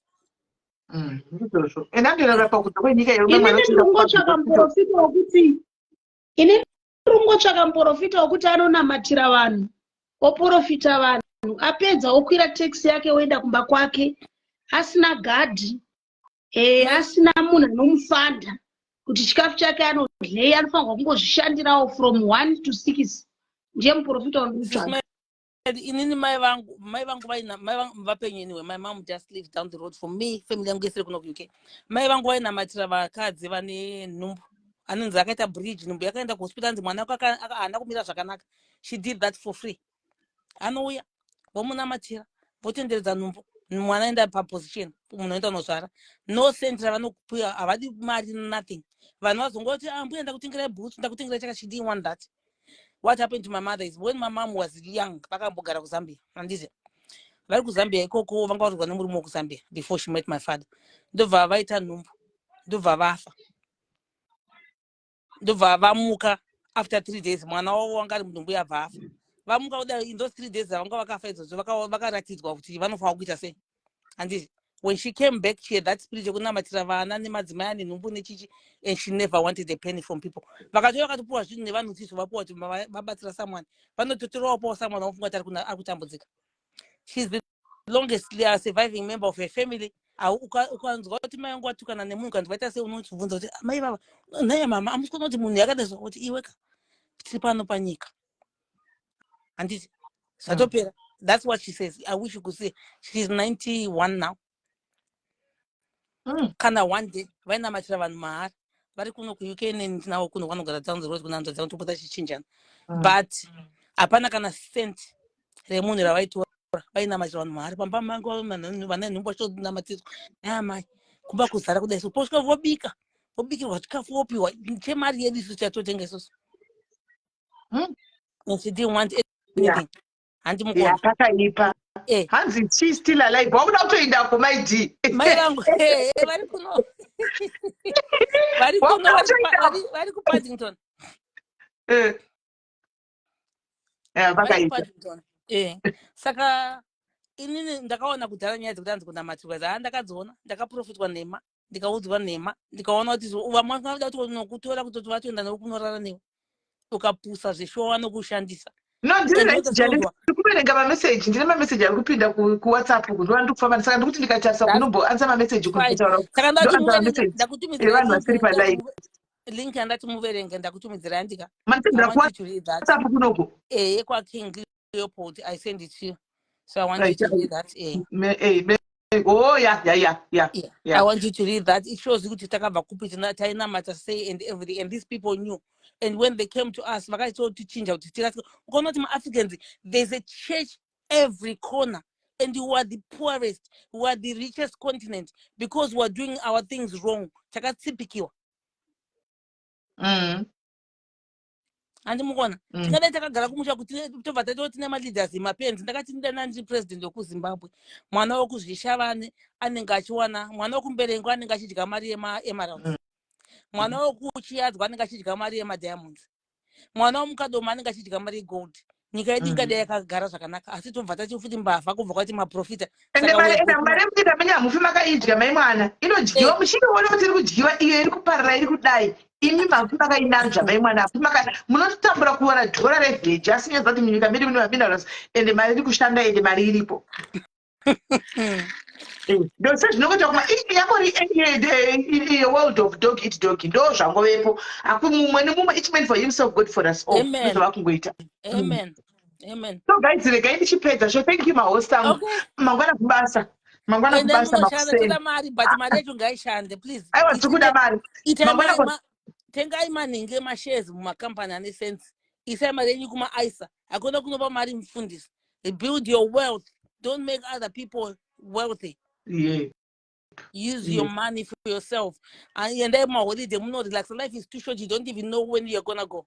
So make semwana uyu naini mukomana uyu angachiposta nezuro uyu mufunge kusera zoro ranga ari birthday rake angwanikwa ari muteleti akatofa mufunge anga ari bloga uyu beni uyu ende ndarwadziwa saka ndopanogona kuti kurarama hakuna kana nebasa rese shu no zamano every day that each these days I live as if every day is my there's no last day. tomorrow. Yes, Yeah, that's yes. how I live. Like it's my birthday, it's my Christmas, it's my whatever. Sismeli for years, I said for years, kuva muchatarana na swaga nana nichikoeni kona Sismeli go deep into the kanjine nyaya kan nasinda kubata. I'm so honored. And tinotokudai mama wedu mugare muchiwe tinotoda kuti muuyeona mama muchikwira maplatform papapa muchidominate tinotitoda. And then another thing, choose your friends wisely. And I don't need a friend, but ndinoshungurudzika vanhu pamunoti musaisa vanhu padhuze neni pabva pandishungurudza because munhu akauya ndoignore here. Everyone needs people. Everyone. I have people that I bring close to me. But whatever you decide to do with your life, kune dzimwe shama dzandosati handikuzoudza shama ndavhurawo katakshop kumusha uku ndadai handiudze. Kune vandinoudza. Because if I tell you to Meli, ndoda kuvhurawo katakshop wobva kuti shama takshop vanhu vese vari kuzviita, then you know kuti mama havana kukwana. Handiti havasi kuda progress yangu. Andika Meli ukati mama ndoda kuti chakandibva ndati mwana wangu traya nokuti zvinhu zvidziwa chembere kwachive kabika mahwe kamwa muto. Handiwozati mama wangu wakundisupport. I want women that make other people. And then munona show ya Megan. Munota nema friends akaita sei. Handiti mukadzi wa Prince. I want you to go next. My friends are akangodaenda pamusoro chitati. They don't have to be pamusoro, but my friends are not bigger up, are not pass support, are not on the same level. Mama paunoita munhu kaunenge usingazivika unhu hwake kapauni munhu panenge ari mudhuze neunhu usingazivika. Mazuva ano ndamuprofita mwanangu panyaya dzeshamwari idzi. Ndakabva kure gwendo gurefu ndakapedza saidi rauda kuona panguva iroro kuzonyatsa kuzokutaridza manje kuti you know what, me I can just sona my bhodhoro and create and make sure kuti ndatotaura zvanoda kuti ndinyatsa kuparadza asi handizoparadzi zvangu nyaya. Anti we have had friends. Ndakauda kuenda kubasa iwe ndakukubudzisa. Ndakamboita imwe shamwari yanga iri best friend yangu nokuti vana baba vedu vese vaibva kuMozambique. Saka tingoita namacousin. Ndaroorwa ndanogara kumba kwao ndagara kuZisco, murume wangu ashanda kuZisco. Ndakubva kutauni kumashops ndakutosvika kumba musikana akagara mumba mangu. Kumba kwangu akuziva sei. Atogara pasi ataurira murume wangu nyaya dzese kuti akambodana nemukomana anonzi Ningi, akambodana nemukomana anonzi Ningi. Hezvo. We'll talk another day and I'll tell you what friends are all about. You look after yourself, be blessed, and remember that God listens to your own prayers. You don't need other people. Okay, and then kubato toda mari swamu. Toda mari toda kwenda kuma holiday. Take care. Thank you. You're welcome. Thank you. Andisikuenda kubasa ndasikuenda nangu mangwana makusei. Okay. Inguva imanje. Half past 29 minutes to 8. Hanzi kola uye kuhotera musa 21 June. Muri kuinvita mama kuball. Mama muri kudiwa kuball hanzi muye kuball. Amuziva tine bhola yatiri kuita muno. Aiyo. Tine bhola yatinayo mama. Ndochakandira kuseri. Kanda mwanangu hembe dzikushaya kukupfeka, hembe dzikushaya kukuenda dzakapfekewa. I'll show you. Hembe dzikushaya kukuenda mama wakapfeka idzi. Hembe mama musha hembe. Aiwa kadzikwa dzikushaya kukuenda ndakapfeka ndotouya ndakapfeka ndakaiwa. Makachena. Pane makala ze red gold ne black saka munochena. Gold ne black I have got plenty. I have plenty. Okay. Ndouya taura itinzwe ndiudze kuti ndikupi iri kuitirwa kupi. Guys, isai flyer ndogona kupai flyer kusenda kupindura munhu asendawo message dzaidza nyaya dzake hoyo ndiko ari tinozopindura after. Saka ndogona zopai flyer kuseri dzeni muone. Alright mwana. Ndokusenderai chingobva panapa mubve manditi. Ibvai matonditi mwanangu ndobva ndatokusenderai. Mwanangu senda. Ndorora pa WhatsApp mubva mangoti mwanangu ndobva ndatokusenderai. Alright, okay. Alright. Thank you guys, thank you all guys, and I wanted to tandara but I need to prepare kuinda basa mangwana zvokupfeka kuaina and yeah tichienda kumberi takadaro. So guys takaenda alucha continue hatisi kumira alucha continue saka mangwana I'll see you on Thursday guys. I'll see you on Thursday. That's when I'll be free on Thursday. Monday, Thursday, didn't flexible. I'll see you on Thursday, guys. So God bless you guys.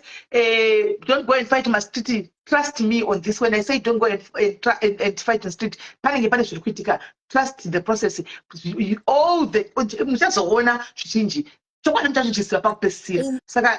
don't go and fight.